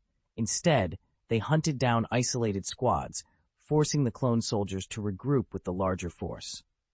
Amidst the chaos, the counterattack of the Dawn Principality began with a resounding cry of battle. Charge! Destroy the invaders! Shi Aimin, clad in a combat uniform and wielding a frick steel shield, led the charge. Blaster beams rained down on him, but his shield absorbed the onslaught. With a strong physique and quick reflexes, he moved fearlessly through the hail of bullets. After blocking a wave of shots, he ducked behind a broken wall, firing his blaster rifle with deadly accuracy. Several clone soldiers fell, shot in the head. Shi-Iman continued his advance, hurling his shield at an approaching ATEE walker. The shield lodged in the walker's mechanical leg joint, causing it to stumble. Seizing the opportunity, Shi-Iman leaped onto the walker's back, dispatching the clone soldier operating the heavy howitzer with a powerful punch. He planted a bomb and jumped down, retrieving his shield from the walker's foot joint as he continued his relentless assault. Boom! The bomb exploded, reducing the howitzer to scrap metal. The walker, its balance compromised, toppled under the force of the blast. Kill! A large contingent of Dawn Principality soldiers, clad in Liberator II combat uniforms, followed Shi-Iman's lead, launching a determined assault. These soldiers were the elite of the Principality of Dawn, veterans of countless battles. Among them was Army soldier Huang Yehao, accompanied by his Semmel's friend Cummings. They led the 2nd Assault Company, now part of the 266th Division of the Army, and were a crucial force in this counterattack. Chapter 1696, War at Dawn. First row, outflank the right wing. Second row, occupy the building on the left. Others, follow me. Huang Yehao barked orders into his communicator as he charged forward. The well-trained soldiers immediately split into two groups, each heading towards their designated targets. After a brief but intense exchange of gunfire, the building on the left was secured. The second row of soldiers quickly set up heavy machine guns and anti-tank missiles, establishing a formidable firepower point. The M247H heavy machine gun roared, spitting out a continuous stream of 12.7mm caliber bullets that tore through the Republic's positions with devastating force. Despite being from Semmel's, Cummings' exceptionally strong abdominal and leg muscles allowed him to move as swiftly as any human on 2 feet. He deployed a personal directional shield to provide cover for the soldiers behind him, while the remote-controlled machine gun, mounted on his back, continued to suppress the enemy. Under Cummings' cover, Huang Yehao advanced rapidly, firing with precision. Each shot found its mark, taking down a clone trooper. With Shi-Iman and Cummings leading the charge, the soldiers of the 2nd Assault Company moved swiftly, slicing through the Republic's defenses like a hot knife through butter.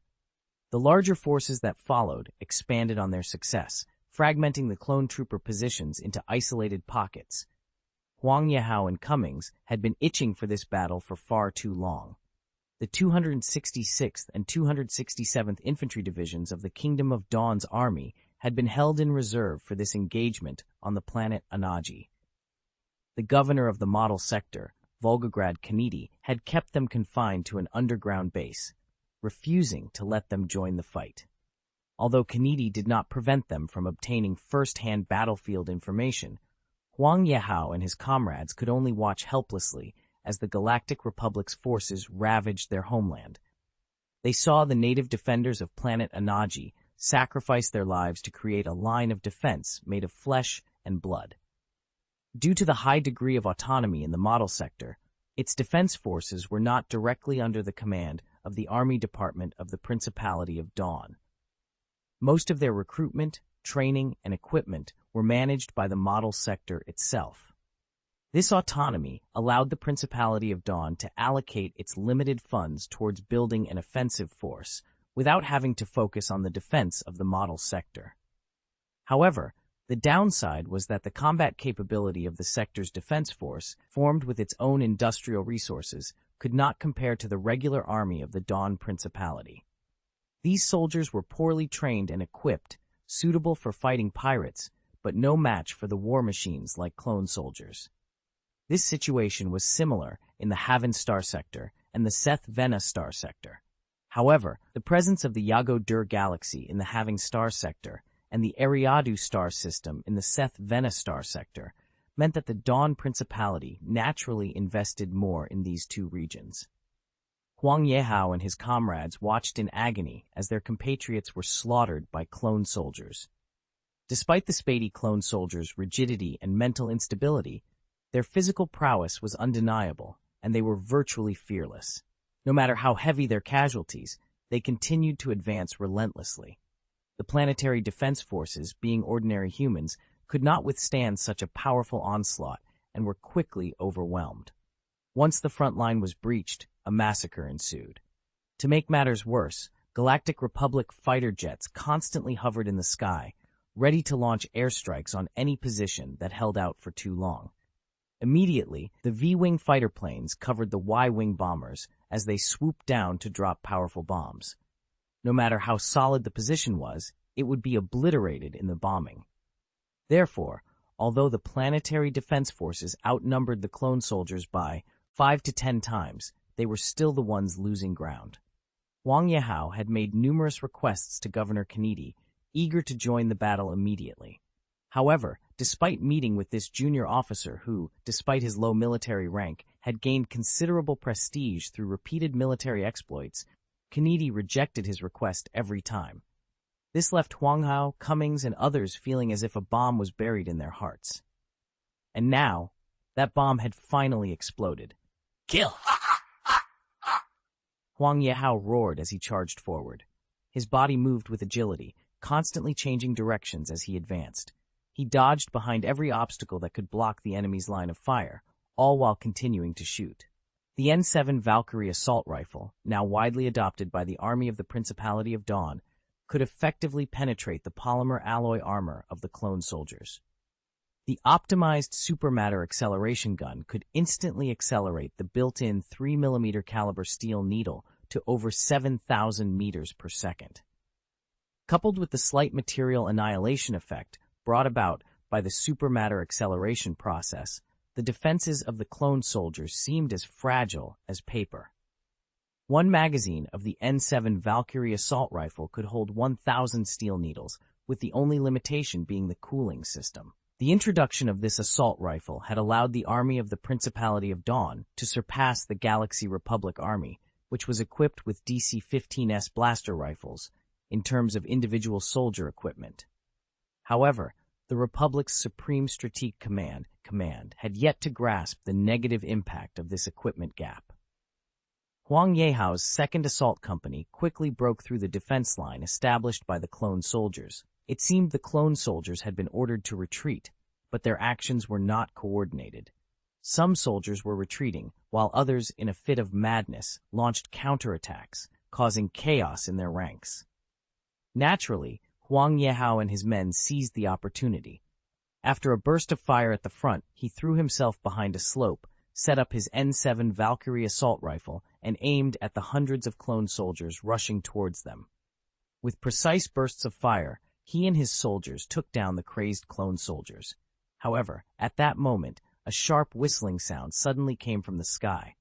Huang Yehao, a battle-hardened veteran, immediately recognized the sound of the V-Wing Alpha Holy Light fighter diving. "Air raid incoming! Take cover!" Huang Yehao yelled.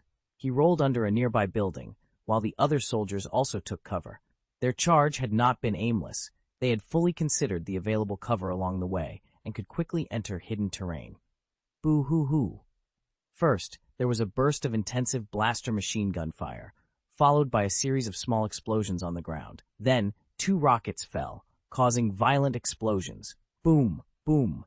The immense power caused the building next to Huang Yehao to collapse halfway, trapping several soldiers underneath. "Hurry up and rescue them." Huang Yehao shouted into the communication. "Second and third rows, follow me and continue the pursuit." Thanks to Kanyue Yun for the 500 starting coins. Chapter 1697, War at Dawn. 13. Boom, boom, boom. Violent explosions stretched for hundreds of meters along the street. After a full minute, the aftermath of the blasts subsided. Huang Yehao shook his head, climbing out of the rubble. Without wasting a moment, he continued to issue orders through his communicator. "Don't stop. Keep attacking." Leading 2 platoons of troops through the ruins of the buildings, he relentlessly pursued the retreating Republic clone soldiers. Huang Yehao understood very well that the more the enemy called for airstrikes, the more vulnerable they became. He also knew that although the Galactic Republic's air power had an absolute advantage at the beginning of the battle, by this time, it was already waning. After all, the ground-air defense forces on Anaji's planet were formidable. The anti-aircraft missile positions and anti-aircraft gun emplacements, densely scattered in urban areas and near critical firepower points, inflicted heavy losses on the Republic fighter formations every time they attempted a bombing run. Especially as the fighting spread to the capital area of Anaji, the intensity of ground anti-aircraft firepower faced by the Galactic Republic's fighter jets during each combat mission was unimaginable. It's important to correct a common misconception. Many believe that once bombing starts, an entire city will be leveled. But is it really so? Even without considering advancements in building materials, a standard reinforced concrete building with its frame structure can withstand saturation bombing, even from nuclear weapons. Fully cast-in-place cylindrical structures with high-rise designs could endure the bombing of dozens of nuclear bombs, though they might be left half-standing. Moreover, within a city, rows of buildings can block and offset explosion shockwaves. If you use a supernuclear bomb to target a single building, it will undoubtedly collapse. However, if you bomb a cluster of buildings, you'll find that, except for the central structures, the damage to surrounding buildings decreases exponentially. In the end, only the central buildings are destroyed. Therefore, it is impossible to completely level a city, even with the advanced technology in Star Wars and the firepower of a Jaeger-class battlecruiser. Only at the Knight level and Empire level can you truly devastate a planet. Even then, when the Knight class annihilates stars, it doesn't aim to obliterate all ground objects, but to destroy cities through high-density, large-scale orbital bombardment, causing crustal movements. In essence, don't underestimate a city's defense capabilities. At the same technological level, ordinary firepower is far from sufficient to destroy a city. Generally, the firepower needed to destroy a city can only be achieved by the most advanced weapons under the same technological conditions. Historical earthquakes, like those in TSWC and Hanshin, could destroy modern cities, but the energy levels required for such destruction are beyond what 21st century nuclear weapons can achieve. Huang Yehao remained calm. He knew that the most crucial aspect of the Galactic Republic's air raids was the determination and courage of each soldier. As long as they dared to brave the bombing and kept concealing themselves among the buildings, the Republic's airstrikes would likely not pose a significant threat. Their primary objective was to continue pursuing the disintegrated Republic clone army to ensure they couldn't regroup. Boom, boom, boom. The bombs dropped by the Galactic Republic fighters and bombers became the backdrop to Huang Yehao's relentless advance. They navigated through the maze of buildings, timing their movements to the roar of aerial fighter jets, and while dodging among the structures, they launched relentless attacks on the Republic's army. Da-da-da! Da-da-da! The N7 Valkyrie assault rifle fired in short bursts, each shot claiming the life of at least one clone trooper. The retreating clone soldiers never anticipated that, under such dire circumstances, the Army of the Dawn Principality would not retreat. Instead, they continued to follow their commander's original orders, retreating further and further, only to suffer more casualties. Boom, boom, boom. Clear gunshots echoed, and the clone troops attempting to reinforce their comrades fell to the ground. It was the Kali warriors. They hid in the shadows, coordinating with the elite forces of the Principality of Dawn, launching continuous attacks on the Republic's army, keeping them under constant pressure. The Kali soldiers were responsible for long-distance sniping and flanking attacks, while Huang Yehao and his troops focused on breaking the Republic's advance on the local battlefield. Despite having only 2 divisions, totaling about 25,000 troops, each soldier was a battle-hardened elite. The Republic's clone army suffered heavy losses during their retreat, eventually becoming unable to maintain a cohesive formation.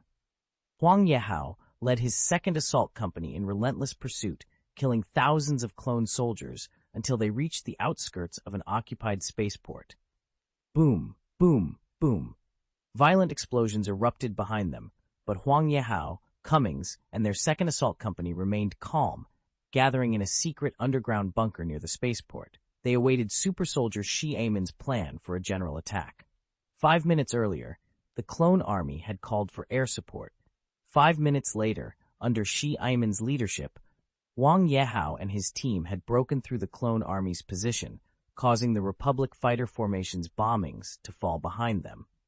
There are 3 large spaceports in the occupied area of the Galactic Republic, and this Samba Iba port is one of them, Wang Yehao said, projecting a holographic battlefield map from his universal tool. Currently, the main force of the Republic is still there. We've only achieved a local breakthrough. But if we can destroy this spaceport, the Republic Army in this direction will be forced to transport supplies through orbital airdrops, reducing their efficiency by at least 80%. Can't we fully occupy this spaceport? Cummings asked, a hint of regret in his voice. 2 years ago, we had a mission to the model sector to support construction. I was operating the Samba Iba port back then, passing the crane. Can you still operate a crane? Xiamen asked, eyeing Cummings, a species of gastropod, with curiosity. I'm telling you, Captain, if I run with a weight of 1 ton, you won't catch me within 3 kilometers, believe it or not?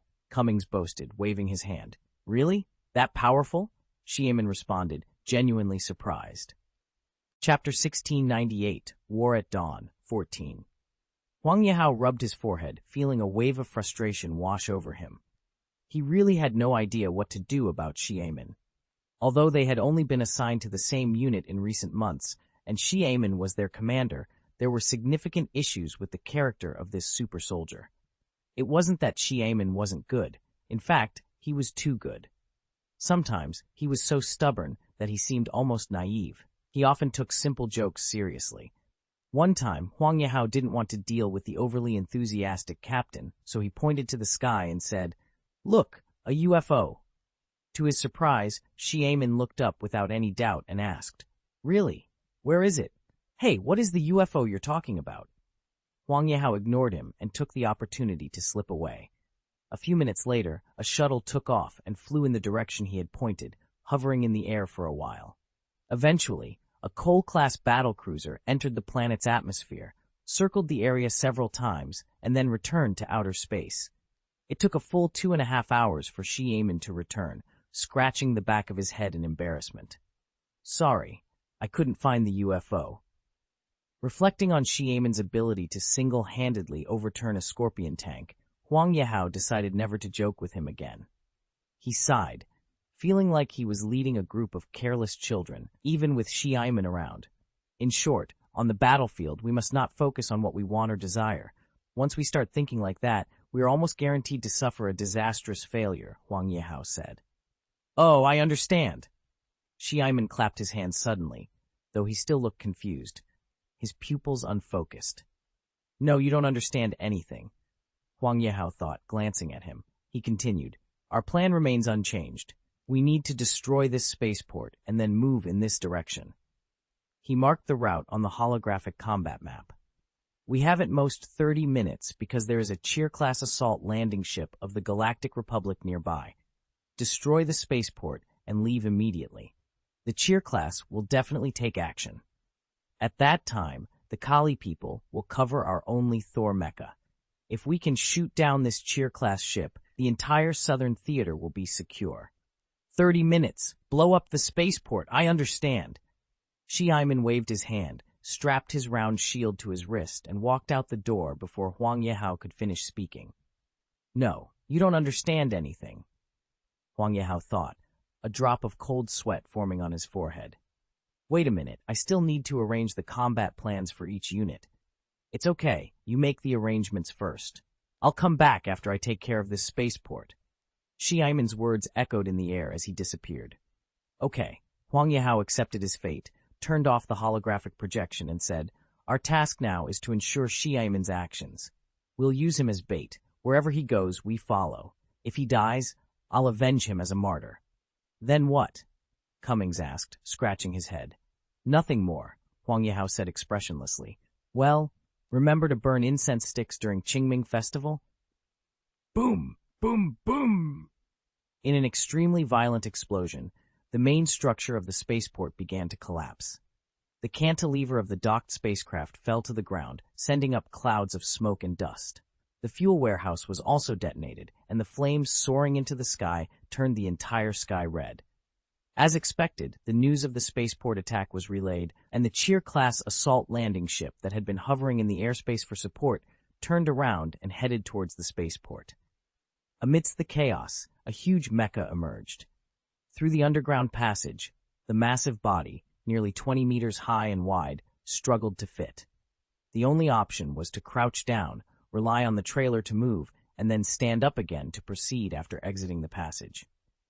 "The light spear is ready, General K," Alani's voice echoed in the cockpit.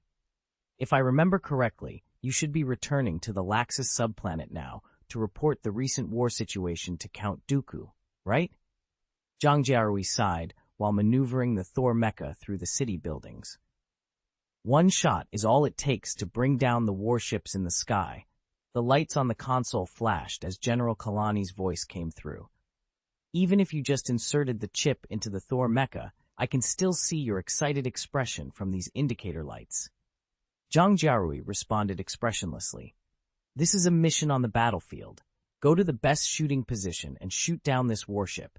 There will no longer be any Republic warships in Anaji's sky." General Kalani, seemingly oblivious to Zhang Jiarui's words, continued, completely immersed in the mecha. "Oh, let's go." Zhang Jiarui rubbed his forehead, guiding the Thor mecha to the middle of a group of towering buildings. Despite its 20-meter height, the Thor mecha appeared minuscule among the towering structures. In the city's complex electromagnetic environment, coupled with pervasive electronic interference, the Cheer-class assault landing ship in the sky was completely unaware of the impending doom, or rather, the arrival of the God of Thunder.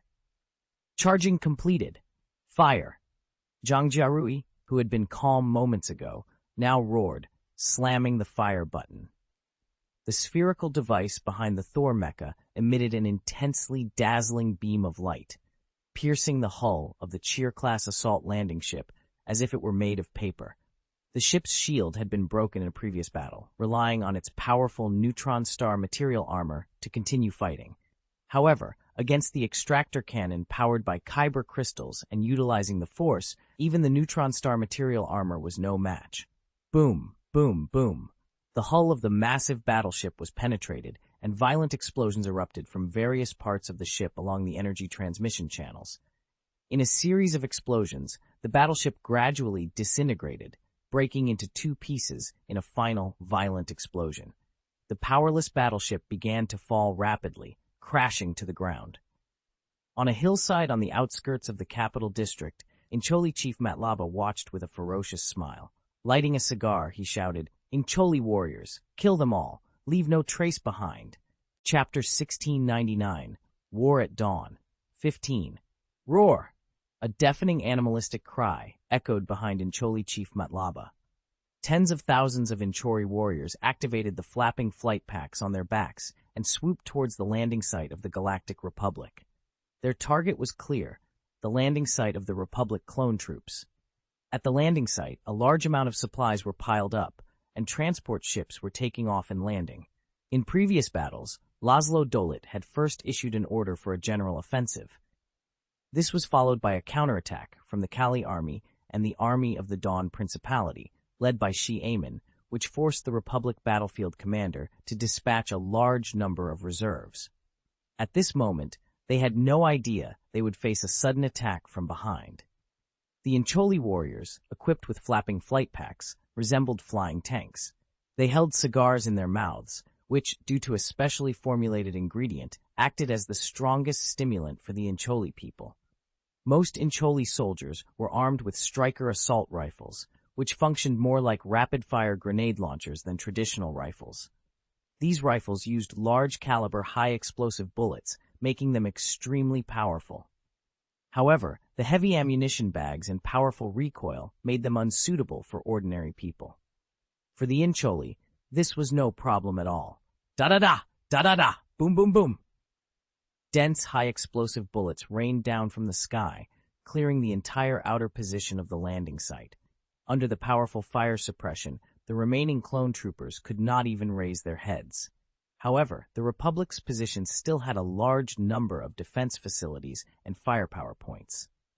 After the brief chaos of the surprise attack, the clone soldiers immediately launched a counterattack. They set up numerous E-Web blaster machine guns and fired wildly at the Incholi flying at high speed in midair. The Incholi attack did not relent.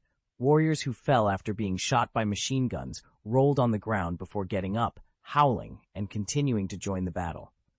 Unless hit directly on the head, it was difficult for ordinary firepower to kill an Incholi quickly. Moreover, under the stimulation of cigars, their adrenaline secretion increased to a terrifying level. Inchorus continued to be shot down by defensive fire, but more of them broke into the clone troopers' position using their flapping backpacks. They landed directly in the center and began a massacre.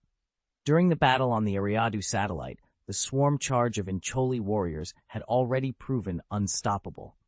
Furthermore, due to continuous deployment, the number of Republic troops in this direction was not large.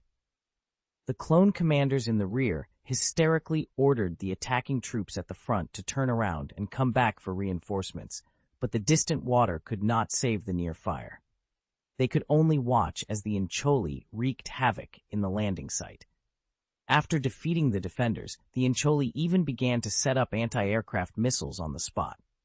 Several missiles rose into the sky, shooting down 2 transport ships that were attempting to escape in a hurry. When the returning clone army arrived at the landing site, all they found was a completely bombed ruin. Even the previously flattened landing pad for the spaceship was damaged by bombs and full of potholes. If a spacecraft landed directly, it would likely roll over, but the Incholi had already disappeared without a trace. In fact, strength and running speed are often directly proportional. For example, the Incholi, despite their bulky appearance, had extremely developed muscles that allowed them to run at full speed, reaching speeds of 40 to 60 kilometers per hour. Among the landing sites established by the Galactic Republic Expeditionary Force, the devastation was evident. There are currently 5 operational landing sites, corresponding to the 5 main directions from which they launch attacks. However, less than half a day after the assault began, one of the landing sites was destroyed. This news caused the clone army commanders in several other directions to adopt a more conservative approach.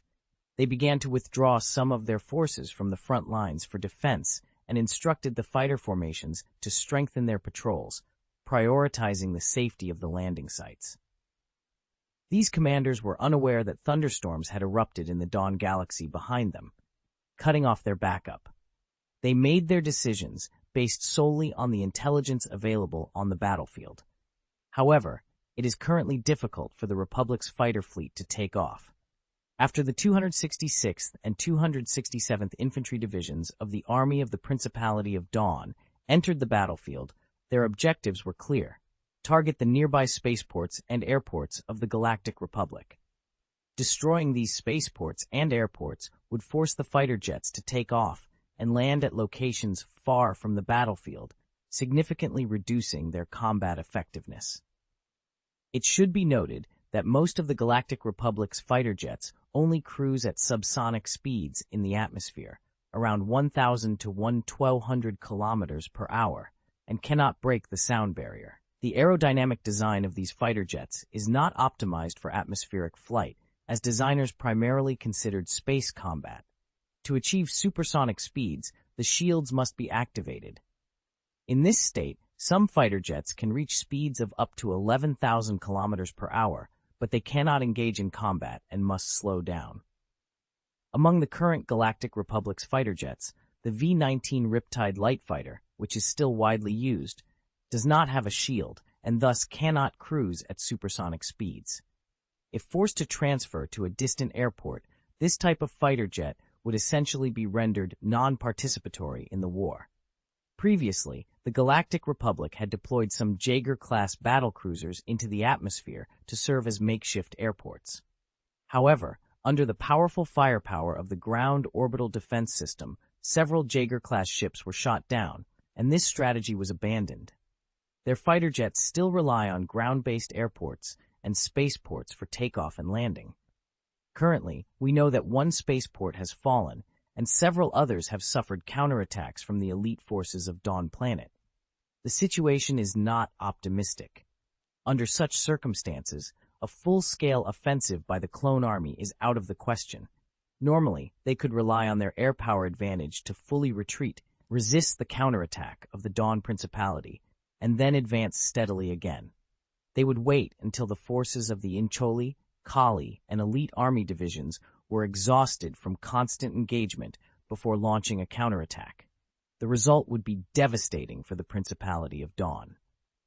However, Laszlo Dolit, who was in the rear command center at the moment, knew that without backup, his troops simply could not sustain such a defensive counterattack. Chapter 1700, War at Dawn, 16. In the capital city of the planet Anaji, the Republic's clone armies faced relentless attacks from the Kali. These Kali warriors moved stealthily through the shadows, using their favored M96 pickaxe sniper rifles to pick off clone troopers from a distance. They also crept up behind their enemies under the cover of darkness, using their sharp scimitars to slit the fragile necks of the clone soldiers. The Kali attacks were indiscriminate, targeting any group of people they encountered. Their constant assaults made it nearly impossible for the clone army to organize a cohesive offensive. Any small team that strayed from the main force was quickly ambushed. As the defenders, the Principality of Dawn had a far better understanding of the capital's layout compared to the invading Galactic Republic. At several spaceports, the 266th and 267th Infantry Divisions of the Principality of Dawn Army launched determined assaults. They disregarded the exposure of their flanks, attacking swiftly and cutting through the Republic clone troopers' positions like a sharp knife, heading straight for the spaceports. As the war progressed, the army of the Principality of Dawn was evolving into a formidable force capable of enduring numerous battles. Continuous victories on various fronts helped maintain this tradition. In a victorious battle, most soldiers survived and grew stronger. In contrast, the Galactic Republic faced setbacks. During the raid on the planet Camino, the genetic map of the clone soldiers was stolen, allowing the Confederation of Independent Systems to develop genetic weapons. This rendered the elite Camino clone soldiers ineffective against the Separatists, relegating them to fight the Geth in the north. They were replaced by the quickly produced Sparti clone troopers. Although these soldiers matured rapidly and had top-notch physical fitness, they were somewhat rigid in their actions and occasionally mentally unstable. While still superior to B-1 combat robots and ordinary soldiers, they were no longer a match for true elites. The quality of soldiers between the Principality of Dawn and the Galactic Republic had quietly shifted. Previously, the Republic relied on a combination of B-1 combat robots and ordinary soldiers, who were often overwhelmed by Camino clone soldiers. This situation, which required the deployment of the 4th Legion to counter, no longer existed. Now, on the battlefield of Anaji, just 2 divisions of the Dawn Principality Army were able to continuously break through the positions of the numerically superior clone army. Simultaneously, the Incholi warriors were conducting a massacre. With their flapping backpacks and immense physical strength, the Incholi had a wide range of battlefield activities. After destroying a landing site, they executed large-scale maneuvers. Although described as roundabout, they were essentially running around in search of prey. The Incholi could consume anything, ensuring they never ran out of ammunition or food, even in enemy-controlled areas. Their combat prowess was formidable, and ordinary troops could not defeat them. The Republic commander had to mobilize more troops to pursue and intercept them, preventing the Incholi from reaching other landing sites. Despite their small numbers, the Incholi and Kali soldiers, along with the 266th and 267th Infantry Divisions, created significant trouble for the Republic's army. The Incholi numbered around 10,000, and the Kali soldiers were about the same. The 266th and 267th Infantry Divisions had 25,000 troops. Each group used its own methods to maximize the difficulties faced by the Republic's forces. The Republic commanders were overwhelmed, forced to mobilize a large amount of air power to counter these relentless assaults. The ground troops were called to participate in the defense. Surprisingly, the last desperate attack launched by the Galactic Republic began to falter. At this moment, Laszlo Dolit was almost in a state of despair and resignation, unable to give any further instructions. However, he was unaware that the real threat was yet to come. On a hill behind the battle lines, the general headquarters of the Galactic Republic's ground forces had been established. Initially, the headquarters was located on a Knight-class star destroyer, but as the fleet's losses intensified, the battleship became unsafe. Consequently, Cassio Tag decided to move part of the ground forces' headquarters to the planet's surface. Later, Cassio Tag took almost all the relatively intact battleships to raid Dawn Planet, leaving the remaining damaged ships even more vulnerable. Thus, Laszlo Dolit moved the entire ground force headquarters to the ground, believing it to be safer than the warships, which could be sunk at any moment. On the ground battlefield of Anaji, the Galactic Republic, which firmly controlled the air, was confident that its headquarters would not be attacked. In the hills in the distance, figures clad in jet-black CMC-300 power armor and wielding C-14 Gauss rifles emerged. The chest of their power armor bore the image of a ferocious beast. This was the Black Beast team. Though they numbered only 20, the aura they exuded was enough to make an ordinary person tremble with fear. "That's far enough. If we move any further, we'll be detected," Asherad Height said in a deep voice. His force perception had warned him that advancing further would lead to their discovery. The commander at the front raised his hand, signaling everyone to stop. He looked back at Heidi and said, "Your judgment is always accurate. Everyone, halt." "Ah, so what if we're discovered? Just kill them," growled Butcher Pacheco. He wasn't holding a C-14 Gauss rifle, but an E-Web blaster machine gun. Even with the assistance of CMC-300 powered armor, he managed to wield the heavy weapon, something others couldn't do. The E-Web blaster machine gun, with its stable performance and continuous shooting, was Pacheco's favorite. He had dismissed the M247H heavy machine gun equipped by the Principality of Dawn as having insufficient firepower and too little ammunition. "This monster is right. Even so, now we can only kill them," Dr. Roman Lamonte said calmly. "A blind attack may result in an aerial counterattack." Heidi's friend, Ramadan Biso, shouted, "I don't want to be bombed by an airplane on open ground." "Do you have any plans?" the commander asked, looking at Asherad Height. Heidi lowered his head, remaining silent. Most of the time, he preferred to stay out of the limelight and keep a low profile. "If that's the case," the commander laughed ferociously, "let's divide into 20 groups and disperse to surround them." Chapter 1701, Haite's Battle. The troops were divided into 20 groups. The Black Beast team that infiltrated here only had 20 members in total. In other words, they planned to go all the way and directly surround the Galactic Republic Command headquarters with the strength of these 20 people. Each person would fight in their own way. If the person who proposed this tactic wasn't a madman, then he must be an extremely powerful individual. However, the Black Beast squad was both. "Ha ha ha ha! I like it! That's it! Crush them! You bunch of scum holding us back. If you reach your goal later than me, you'll all be screwed. Bet 1,000 points. I'm definitely faster than you. 1,000 points? Is it difficult to kill 1,000 people? I won't stop until I reach 10,000 points or more." The members of the Black Beast team laughed one after another, not taking the commander's outrageous tactical arrangement to heart at all. Or maybe, for those who were already crazy and perverted, such tactics were normal. "If you die, I will help you sew up the body," said Dr. Roman Lamonte calmly. His CMC-300 power armor was modified to remove the weapons and equipment, and instead it had built-in first-aid equipment in the arm-mounted shield, including nanoscale anesthetics, chemical regulators, and cold lasers capable of performing field surgeries.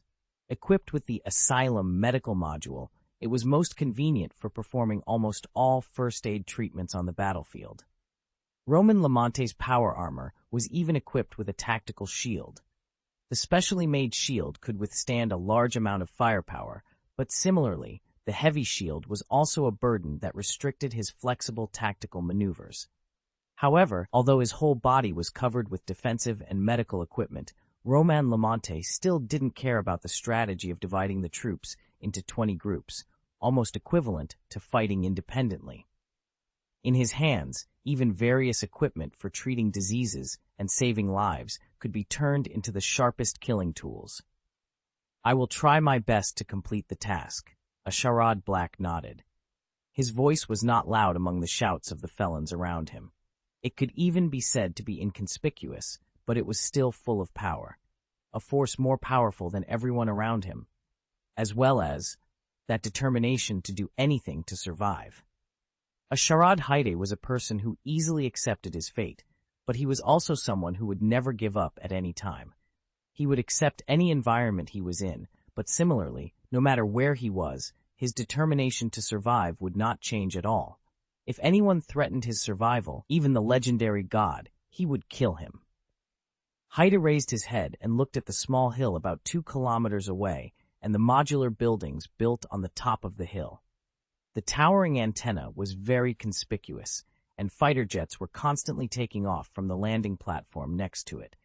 In this complex battlefield environment and ubiquitous electronic interference, the Army Command of the Galactic Republic had begun to use primitive means, such as reconnaissance aircraft, to obtain first-hand intelligence. In fact, many times, regardless of the interstellar age, high technology, or nanotechnology, these fancy things looked all kinds of high-end, but once faced with an opponent who was evenly matched or even more technologically advanced, the opponent's electronic interference could suppress them. Even the most sophisticated technology could become scrap metal. So in the end, the reconnaissance aircraft that began to appear during World War I became the most reliable channel for obtaining intelligence. This is it. As long as we capture this place, we can end this war, right? Asharad Haida had long given up any hope in the Galactic Republic. He had seen too much and felt too much. Even in the long river of the Force, he could still see the declining Galactic Republic and its doomsday day by day. Asharad Haida no longer cared about the existence of the Galactic Republic. All he wanted was for this war, which poisoned all living beings, to end. The cries of the countless dead tortured his heart constantly. Every time he peered into the dark future through the Force, he was tormented by the souls of the dead, their miserable howls, their pain, and their despair. Asharad Haida was highly sensitive to the Force. He could hear sounds others could not hear, and see things others could not see. For a long time, he thought this was a form of torture. But as he became more adept in his Jedi training, he realized that this was his unique talent, one that surpassed the abilities of most Jedi Masters. He had clearly seen the darkness that enveloped almost the entire galaxy. He no longer cared about the darkness itself, but he was still saddened by the death of countless beings. He believed that the advent of darkness was a natural evolution. He saw the decay and rigidity of the Galactic Republic and was not hostile to the darkness that sought to destroy it. The demise of the Galactic Republic was, in his eyes, self-inflicted. But Haite couldn't accept death. This was what he feared the most. Survival was the deepest pursuit in his heart. Boom! An explosion brought Asharad Haite back to reality. He suddenly raised his head and saw that the rest of the Black Beast team had launched an attack. 19 of them rushed out in different directions, turning the power of their CMC-300 power armor to the maximum. The armor had auxiliary power devices on the limbs, and the power shoes under their feet were an anti-joint structure. Each step generated unparalleled thrust, pushing the wearer to high speeds. When fully powered, the CMC-300 armor could reach speeds of up to 80 kilometers per hour. The cold nuclear fusion reactors on their backs emitted dazzling light, almost reaching the energy level of a Scorpion tank. This unparalleled power turned the powered armors into terrifying weapons. As the Black Beast team rushed out of their hiding place, the Galactic Republic headquarters discovered them and responded immediately. Surrounding fire points opened fire violently, with blaster machine guns and anti-tank rockets attacking instantly. Boom, boom, boom. Explosions erupted around the Black Beast team, but the members continued to spread out, adjusting their formation until they were more than a kilometer apart. Then, they moved forward at full speed. Countless firepower fell on the Black Beast team, but frightening waves of energy, ripples emitted from their personal shields. The Principality of Dawn had further developed their individual soldier shield technology based on Mass Effect technology, making it very mature. The CMC-300 powered armor's huge load capacity and powerful power made the individual shield system even more formidable. Blaster machine gun fire was useless against the Black Beast team's armor. Moreover, each of these felons had extraordinary intuition and instinct, moving flexibly and irregularly on the battlefield, leaving most of the firepower behind them. Seeing this, Asharadhite's eyes filled with determination. He gritted his teeth and rushed out, fully unfolding the force. He foresaw 2 rockets coming, launched 3 seconds later at an angle of 111.45 degrees. Haida raised his C-14 Gauss rifle and fired in the foreseen direction. The next second, the rockets exploded in the air, as if they had collided. Haida moved forward with relentless determination, his powerful steel needles fired by the Gauss rifle detonating on impact. The resulting shockwave did not faze him. He accelerated, pushing his limits with the aid of the force. The pressure he could withstand far exceeded that of ordinary people. Even as he took the final step, he relied on his speed to catch up with the main force. 20 people, 20 directions. This was the confidence the felons of the Black Beast team had in themselves and in their CMC-300 powered armor. Despite the powerful firepower of the defense forces, the Black Beast team dispersed and unleashed a barrage of gunfire towards the command center. Ta-ta-ta-ta, ta-ta-ta, ta-ta-ta. The sound of countless bullets filled the air, each one accelerated by electromagnetic force.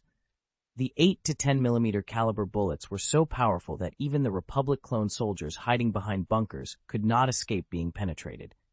Unlike the firearms in the Mass Effect series, the C-14 Gauss rifle from Starcraft technology was designed to counter the formidable threats of the Zerg swarm and the Protoss fleet. The pursuit of firepower had reached an insane level. The C-14 Gauss rifle, with a maximum caliber of 10 millimeters, could fire sub-caliber ammunition, typically using 8 millimeter bullets. Each magazine held 100 rounds, with a maximum rate of fire of 30 rounds per second. This assault rifle utilized dual propulsion, electromagnetism, and gunpowder to further increase bullet velocity and destructive power. The C-14 Gauss rifle's insane firepower was necessary to penetrate the carapace of even the lowest-level springtail in the swarm. This was the kind of firepower the Black Beast team thrived on. Da-da-da! Da-da-da! They fired wildly, and even from a kilometer away, the outer defenses of the Republic Army Command were ravaged by their relentless assault. Metal and concrete were shattered, and within minutes the defenses were obliterated by the continuous, powerful firepower. The Republic clone troopers, hiding behind bunkers, had never encountered such overwhelming firepower. Even if they had, it was usually from tanks, armored vehicles, or spaceships, never from infantry. Compared to the Black Beast team's firepower, the Republic's artillery was ineffective. The intruders either dodged the attacks or blocked them with their shields. In the few minutes since the target was discovered, not a single intruder had been killed. "It's the separatist type of individual armor," a staff officer shouted in the headquarters. "The individual armor displayed during the military parade in the Principality of Dawn. Damn it! This armor is real!" Others recognized it too. The military parade had left a lasting impression on the Galactic Republic military, and the power armor was unforgettable. "Call for airstrikes. Our current firepower isn't enough to destroy them," the Army commander ordered. Indeed, despite being the headquarters, it lacked the most powerful defense measures. Typically located at the rear of the battlefield, the headquarters was protected by layers of reserves and frontline troops. Reaching the headquarters usually meant the enemy had broken through all defenses, leaving it vulnerable. The defense here is weak, and it is precisely because of this that they are so powerless in the face of the Black Beast team's assault. They no longer have to worry about how this team managed to sneak in. On the battlefield before them, those black-powered armors are advancing at a speed of 80 kilometers per hour, which explains a lot. They will not consider how this force accurately located their headquarters, because the enemy has already appeared in front of them, and it is too late to say anything now. Of course, the commander of the Republic Army would not know that the reason why the Black Beast team's positioning was so precise was due to the intelligence work they had done beforehand, coupled with the reconnaissance of a large number of drones. Another crucial factor was Asharad Hight's keen sense of the Force. Although Height would always provide a suitable excuse, the fact remained that he led the Black Beast team to the Republic Army Command Headquarters without even turning a corner, launching this beheading operation. Boom, boom, boom. A series of explosions erupted behind Height, but the firepower could not touch him. He discovered that the CMC-300 power armor was incredibly powerful. Even with his physical fitness as a former Jedi Master, this power armor elevated him to an even more formidable level. If such equipment were adopted by the establishment, the Galactic Republic might lose the courage to engage in land warfare. He continued to move forward at an extremely fast T-speed, even rushing to the front. Although the 20 men of the Black Beast Squad were divided into smaller groups to surround the enemy, they would not be as conspicuous if they were at the front.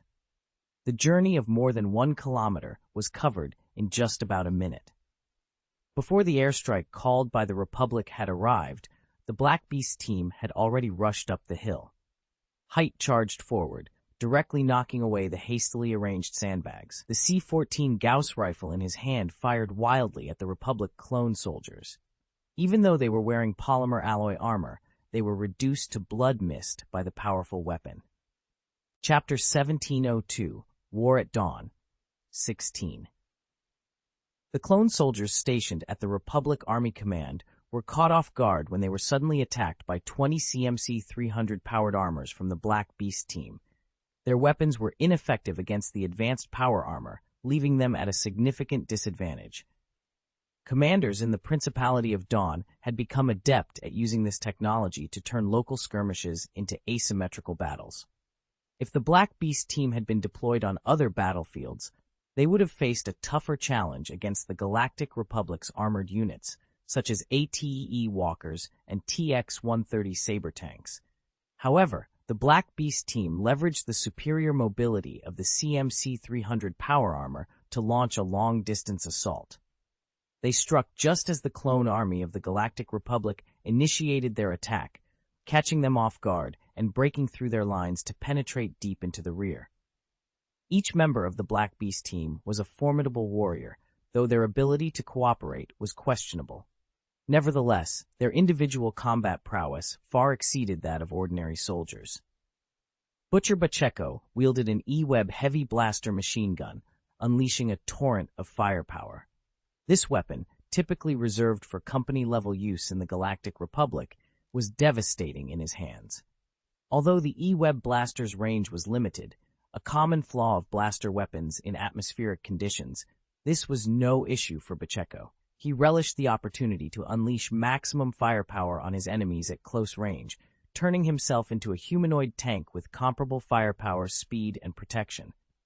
The clone defenders stood no chance against his relentless assault.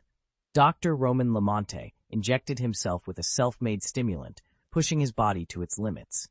His speed matched the capabilities of the CMC-300 powered armor as he charged forward, wielding a composite alloy shield to knock clone soldiers aside. He then drew a blaster pistol, dispatching several more enemies with precise shots. Reaching a fortified position, he hurled a fragmentation grenade through a firing hole, causing a massive explosion. In contrast, Asharad Kot's combat style was more conventional. Using a C-14 Gauss rifle, he fired short, controlled bursts, each shot finding its mark with deadly accuracy. Guided by the Force, his marksmanship was impeccable. He methodically eliminated clone soldiers, even those hidden in ambush positions. With a single sweep of his rifle, he neutralized 4 enemies in different directions. He then fired a precise shot that penetrated a small cave's firepower point, detonating an E-Web blaster machine gun's battery inside, resulting in a violent explosion that obliterated the position. Asharad Kot's target was now in sight, a command center constructed from modular buildings. Despite being several hundred meters away, he could sense the fear in the hearts of those inside through the Force. The Galactic Republic's air support arrived swiftly, and several TX-130 saber tanks at the mountain's base rushed to the scene. With their shields activated, the saber tanks could reach speeds of 300 to 400 kilometers per hour at full throttle. This rapid response was a testament to their advanced technology and the urgency of the situation. The TX-130 Sabre tanks began to move towards the mountain, but their speed slowed significantly. Several V-19 Riptide light fighters and V-Wing Alpha Holy light fighters swooped down from the sky, strafing the ground. A member of the Black Beast team was unable to dodge and was continuously targeted by the onboard blaster cannon. His powered armor exploded with a loud bang, leaving no trace of his body. This is a built-in safety system of the power armor. After detecting that the driver has lost vital signs, it detonates the mecha from the inside to ensure that the enemy cannot obtain the complete wreckage and expose the key data of the CMC-300 power armor. Pacheco raised the E-Web blaster machine gun and fired wildly at the fighter jets in the sky. The fighter pilots did not expect such a counterattack. A V-19 fighter jet that flew too low was shot down and exploded into a ball of fire in the air. Asharad Height rolled on the ground, narrowly avoiding a series of powerful blaster beams that swept across the spot where he had been standing. Without hesitation, he raised his gun and fired. The V-19 light fighter that had just passed by had no time to pull up from its dive when the C-14 Gauss rifle accurately hit the engine, causing it to emit thick black smoke and crash. The members of the Black Beast team on the ground fought back in their own ways.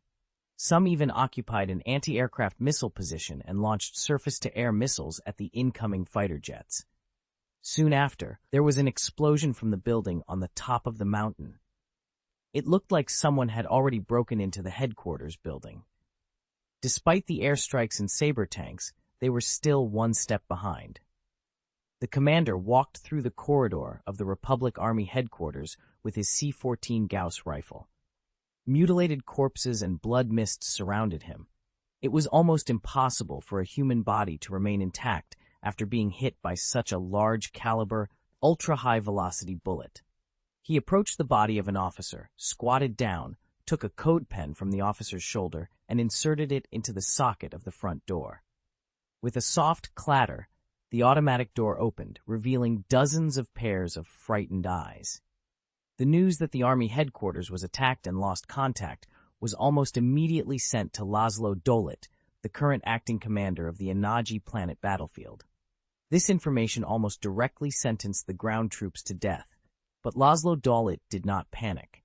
In fact, he had already had a premonition of this outcome a few days ago. However, he did not expect it to come so quickly. "Sir, why don't we retreat?" a staff officer suggested to Laszlo Dolit. He shook his head. "Retreat is impossible, and even our survival is unlikely. Such a heavy loss, such a shameful failure, is not something we can bear. Therefore, the only thing left for us to fight for is the last bit of honor."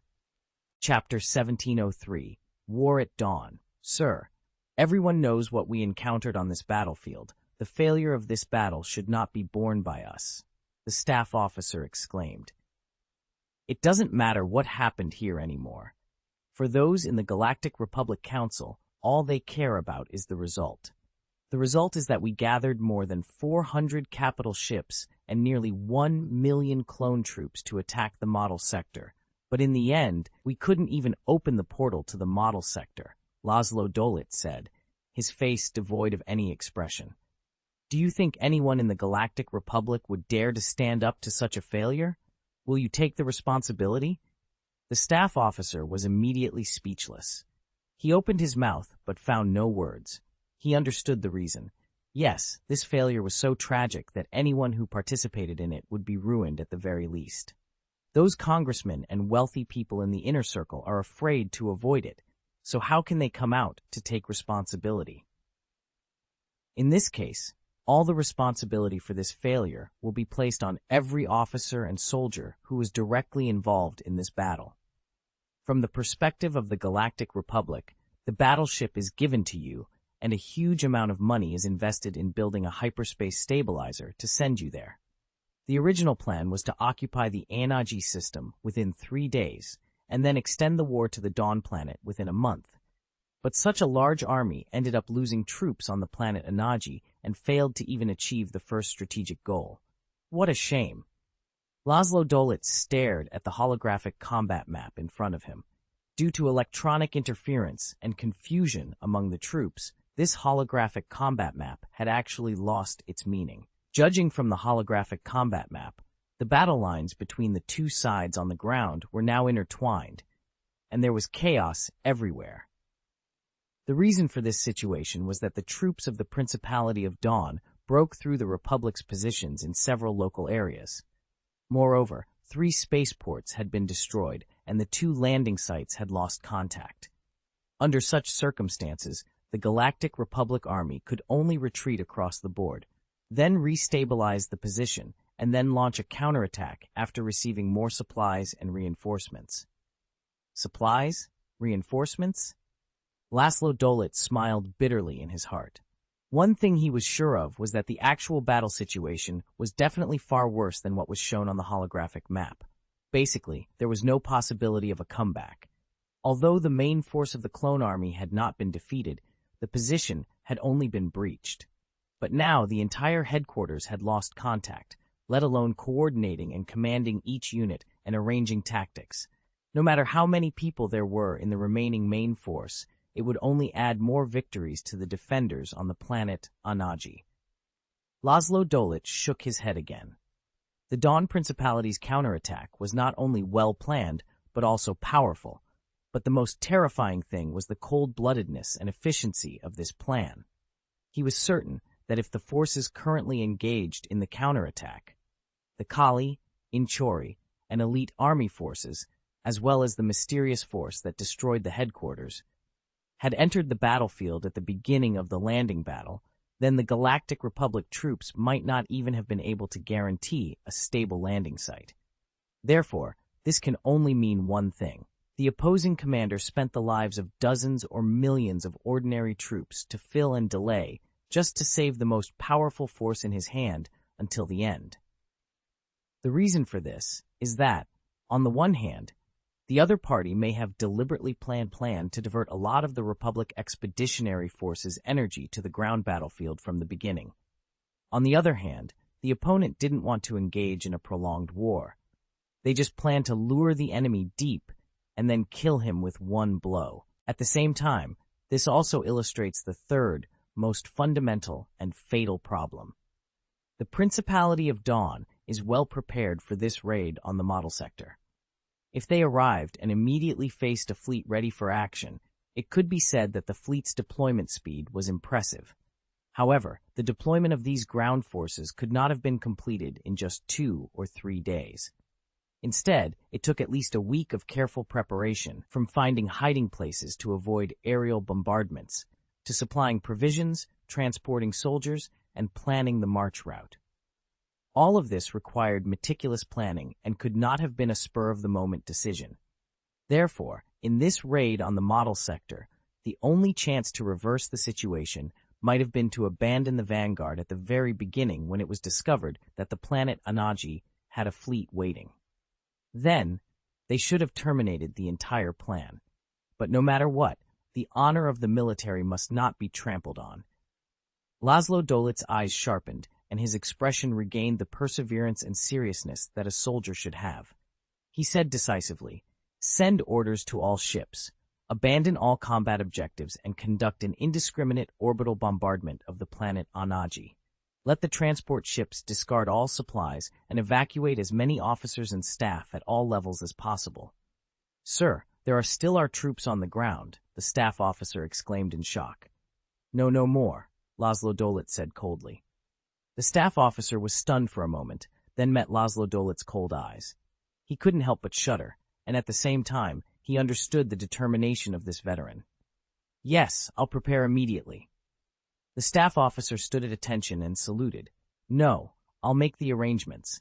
If you can leave, leave now." Laszlo Dolit waved his hand dismissively.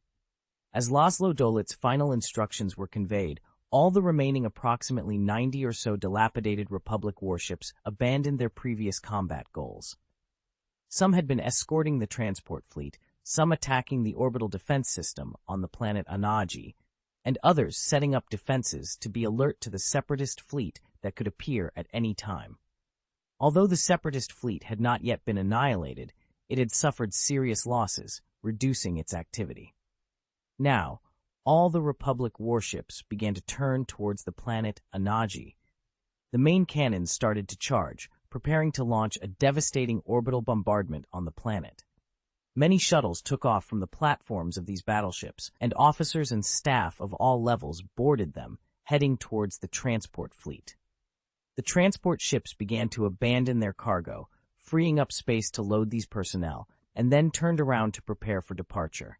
They would pass through the hyperspace channel in the model sector, which was opened by Master Yoda and was now very unstable, testing their luck and praying they could return to the Republic safely. But at this moment, a desperate event occurred. A light blue light curtain suddenly appeared, once again enveloping the planet Anaji, a planetary shield. Noharb Chapter 1704, Battle of Dawn, End. The planetary shield of planet Anaji is activated. This was a situation that no one in the Galactic Republic Expeditionary Force could have foreseen. Before launching their ground offensive, they had initiated a full-scale attack on planet Anaji, severely damaging the Aganev-class starbase orbiting the planet. This forced the starbase to lower its altitude and enter the planet's synchronous orbit. This maneuver rendered the interstellar base unable to protect the planet's periphery, limiting its defensive capabilities to the capital area. Consequently, the Republic fleet refrained from bombing that area indiscriminately. After the war, lifting the Aganev-class interstellar base back to outer orbit would require the cooperation of at least 3 engineering fleets and thousands of engineering ships. Without the cover of the Aganev-class interstellar base, Anaji's planetary shield was quickly breached. The Galactic Republic successfully launched a landing operation, deploying a large number of clone soldiers to the planet's surface. Upon landing, they faced desperate resistance from Anaji's defenders, the deadly assaults of the Dead Angels, sudden biological and chemical weapon attacks, and finally, a powerful counterattack from hidden Jedi forces. Everything seemed logical, even if the ground battle did not proceed smoothly and was on the verge of failure.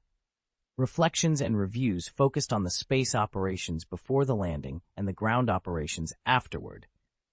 No one considered the inconspicuous link in the middle. They could only launch the landing after breaking through the planetary shield. Generally, after a planetary shield is broken, its capacitors are burned out, and the shield generator is often damaged due to overheating. Replacing the shield system is a significant project that typically takes at least a month or two. But how could it be that the planetary shield restarted within a few days? Seeing the invisible planetary shield on the planet's outer edge, its protection its invisibility. The shield would only appear light blue due to the energy surge when first activated. Now, it had undoubtedly become a barrier between the planet's ground and space, a boundary between life and death. Volgograd Kennedy stood in the command center, looking calmly towards space, saying nothing. "Ha ha! Those scumbags from the Republic would never have thought that it was us who deactivated the planetary shield on our own initiative, not them who broke it. Ha ha ha!" Jin Chen, the military commander of the model sector, laughed heartily. His laughter contrasted sharply with his tattered military uniform, which was burned and torn in several places, revealing traces of medical treatment on the skin underneath. As the best combat commander in the model sector, Jin Chen had been active on the front lines throughout the battles, experiencing life and death. His outstanding command was the reason the defenders of planet Anaji did not completely collapse. Facing an enemy with superior equipment, physical strength, morale, and absolute air superiority, they had accomplished an almost impossible task by withstanding the attack of the Galactic Republic's clone soldiers. It was a feat that, before this, only the regular army and the Fourth Army of the Fourth Civilization, along with the robot army of the Confederation of Independent Systems, had managed to achieve. After all, they still failed to discover this last little link. Kennedy said lightly, "I'm afraid until the end, they thought that the planetary shield of Anaji's planet was broken by them, right? In fact, it was we who shut it down. We still have the last set of capacitors that can be used, which should be able to last for about a day," Jin Chen said excitedly. "This victory belongs to us." Kennedy suddenly turned around, looked at him deeply, nodded, but didn't say anything. It seemed that he had no interest in this almost certain victory. Bursts of fire flickered in the sky, clearly visibly even from the ground. This was the fire that exploded when the Galactic Republic's fleet launched a bombardment on the planetary shield. They finally resorted to orbital bombing because it was their last option. Volgograd Kennedy knew it, and so did the acting commander of the Republic's expeditionary fleet, Lyro Dolit. Inform the fleet that the remaining capacitance of our planetary shield cannot sustain for too long, and let them delay the actions of the Republic fleet as much as possible, Kennedy said. Yes. Laszlo Dolit stood on the bridge of the battleship, looking at the blue planet in front of him in silence. He issued the order for a full-scale orbital bombardment. In his opinion, this was the last thing he could do.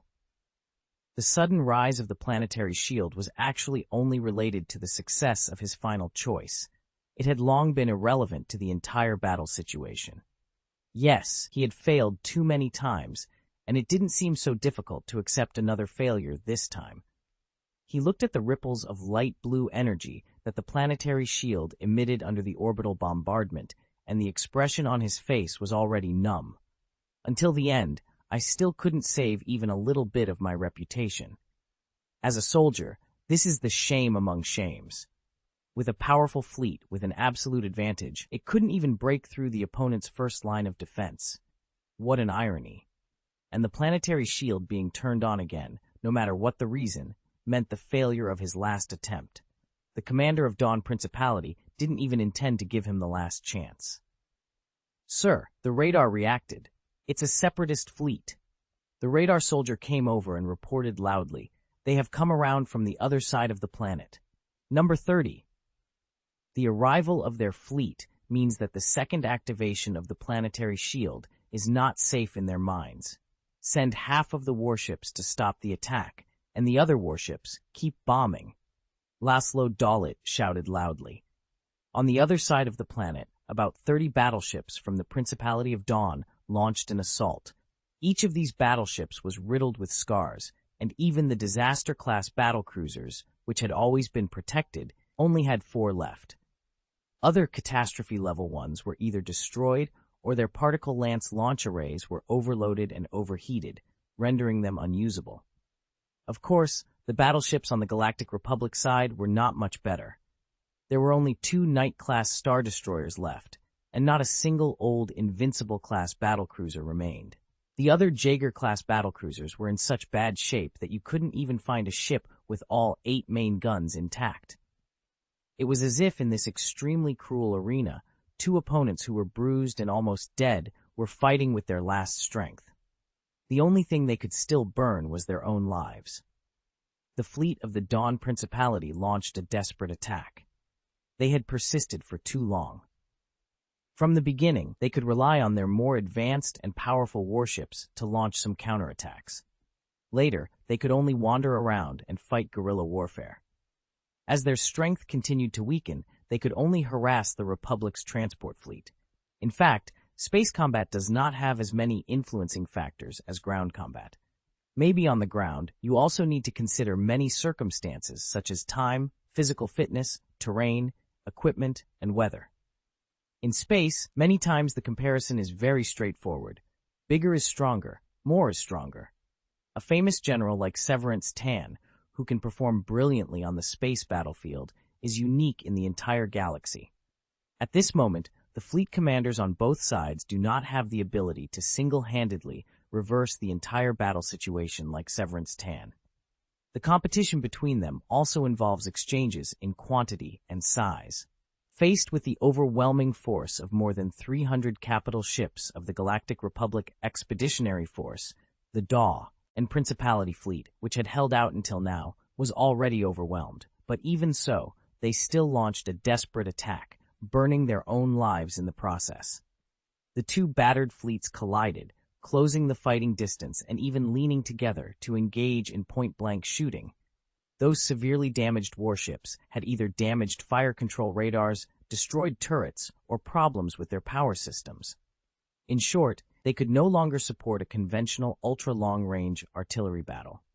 Hand-to-hand combat was their only option. This battle between the remaining soldiers was even more bloody and cruel than when they were fully armed at first. Some warships had no shields. When one shot was fired, fragments flew off the armored belt. Those fragments, blasted out at high speed like bullets, could even hit the opponent's warship. Keep firing, keep shooting, keep getting beaten, keep getting damaged. Even the Hell's Angel-class battlecruisers, known for their durability, were sunk, too, in less than half an hour after the battle broke out. The Galactic Republic Expeditionary Force fleet suffered even heavier losses. Both sides had no reservations. In fact, if conditions allowed, the crew members of both sides would stand on the deck and shoot with pistols. However, a sudden change finally brought all this madness to an end. A burst of white light flashed, and a Commander-class dreadnought jumped out of hyperspace, appearing on the edge of the battlefield. Commander-class. It's Tag's ship. It is also the flagship of the entire Galactic Republic Expedition fleet. This is where the Supreme Commander is. Tag led the last elite of the Expeditionary Force to raid the Dawn Planet, and now he is back. Was it a success?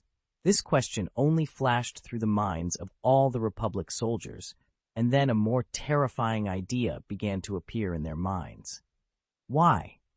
Why is this Commander-class dreadnought alone? Where are the escorting warships?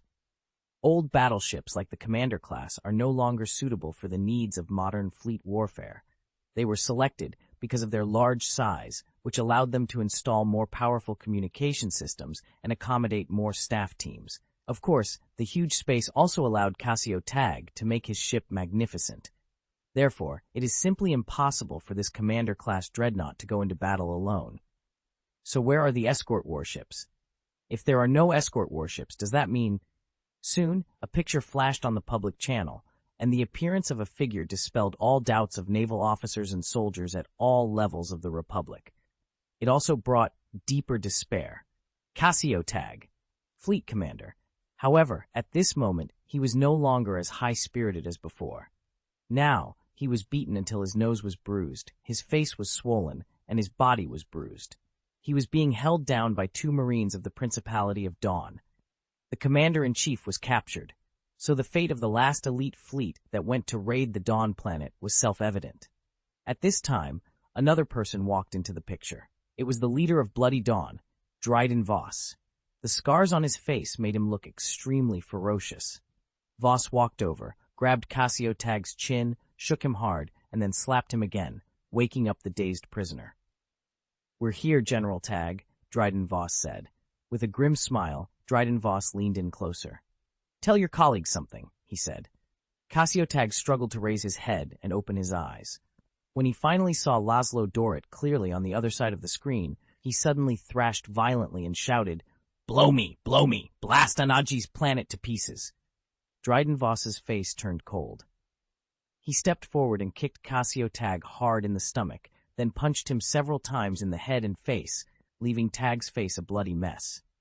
"Ah, it seems that our prisoner is not very honest," Dryden Voss remarked, wiping the blood from his hands with a handkerchief. He turned to Laszlo Dorrit and said, "Foe, reject it, surrender. This is the fate of being stubborn. Otherwise, you will be thrown into space and become a piece of garbage floating forever." The muscles on Laszlo Dorrit's face twitched slightly, and he squeezed out a few words from his throat. "Our commander said, 'I will blow the planet Anaji into pieces.'" His expression became ferocious. "It seems like you want to be space junk," Dryden Voss replied coldly. He turned around and walked out of the screen, but the communication remained open. 2 Marines tied Tag directly to the captain's main seat and then left. The flat, rigid voice of a T-Series tactical robot echoed in the background. "Every station is ready for battle. Move forward at full speed and launch an attack on the Republic fleet." "Roger, Roger," came the response from a B-1 combat robot. The massive 8,000-meter-long Commander-class dreadnought began to move forward, its main guns opening fire. It headed straight towards the last fleet of the Galactic Republic Expeditionary Force.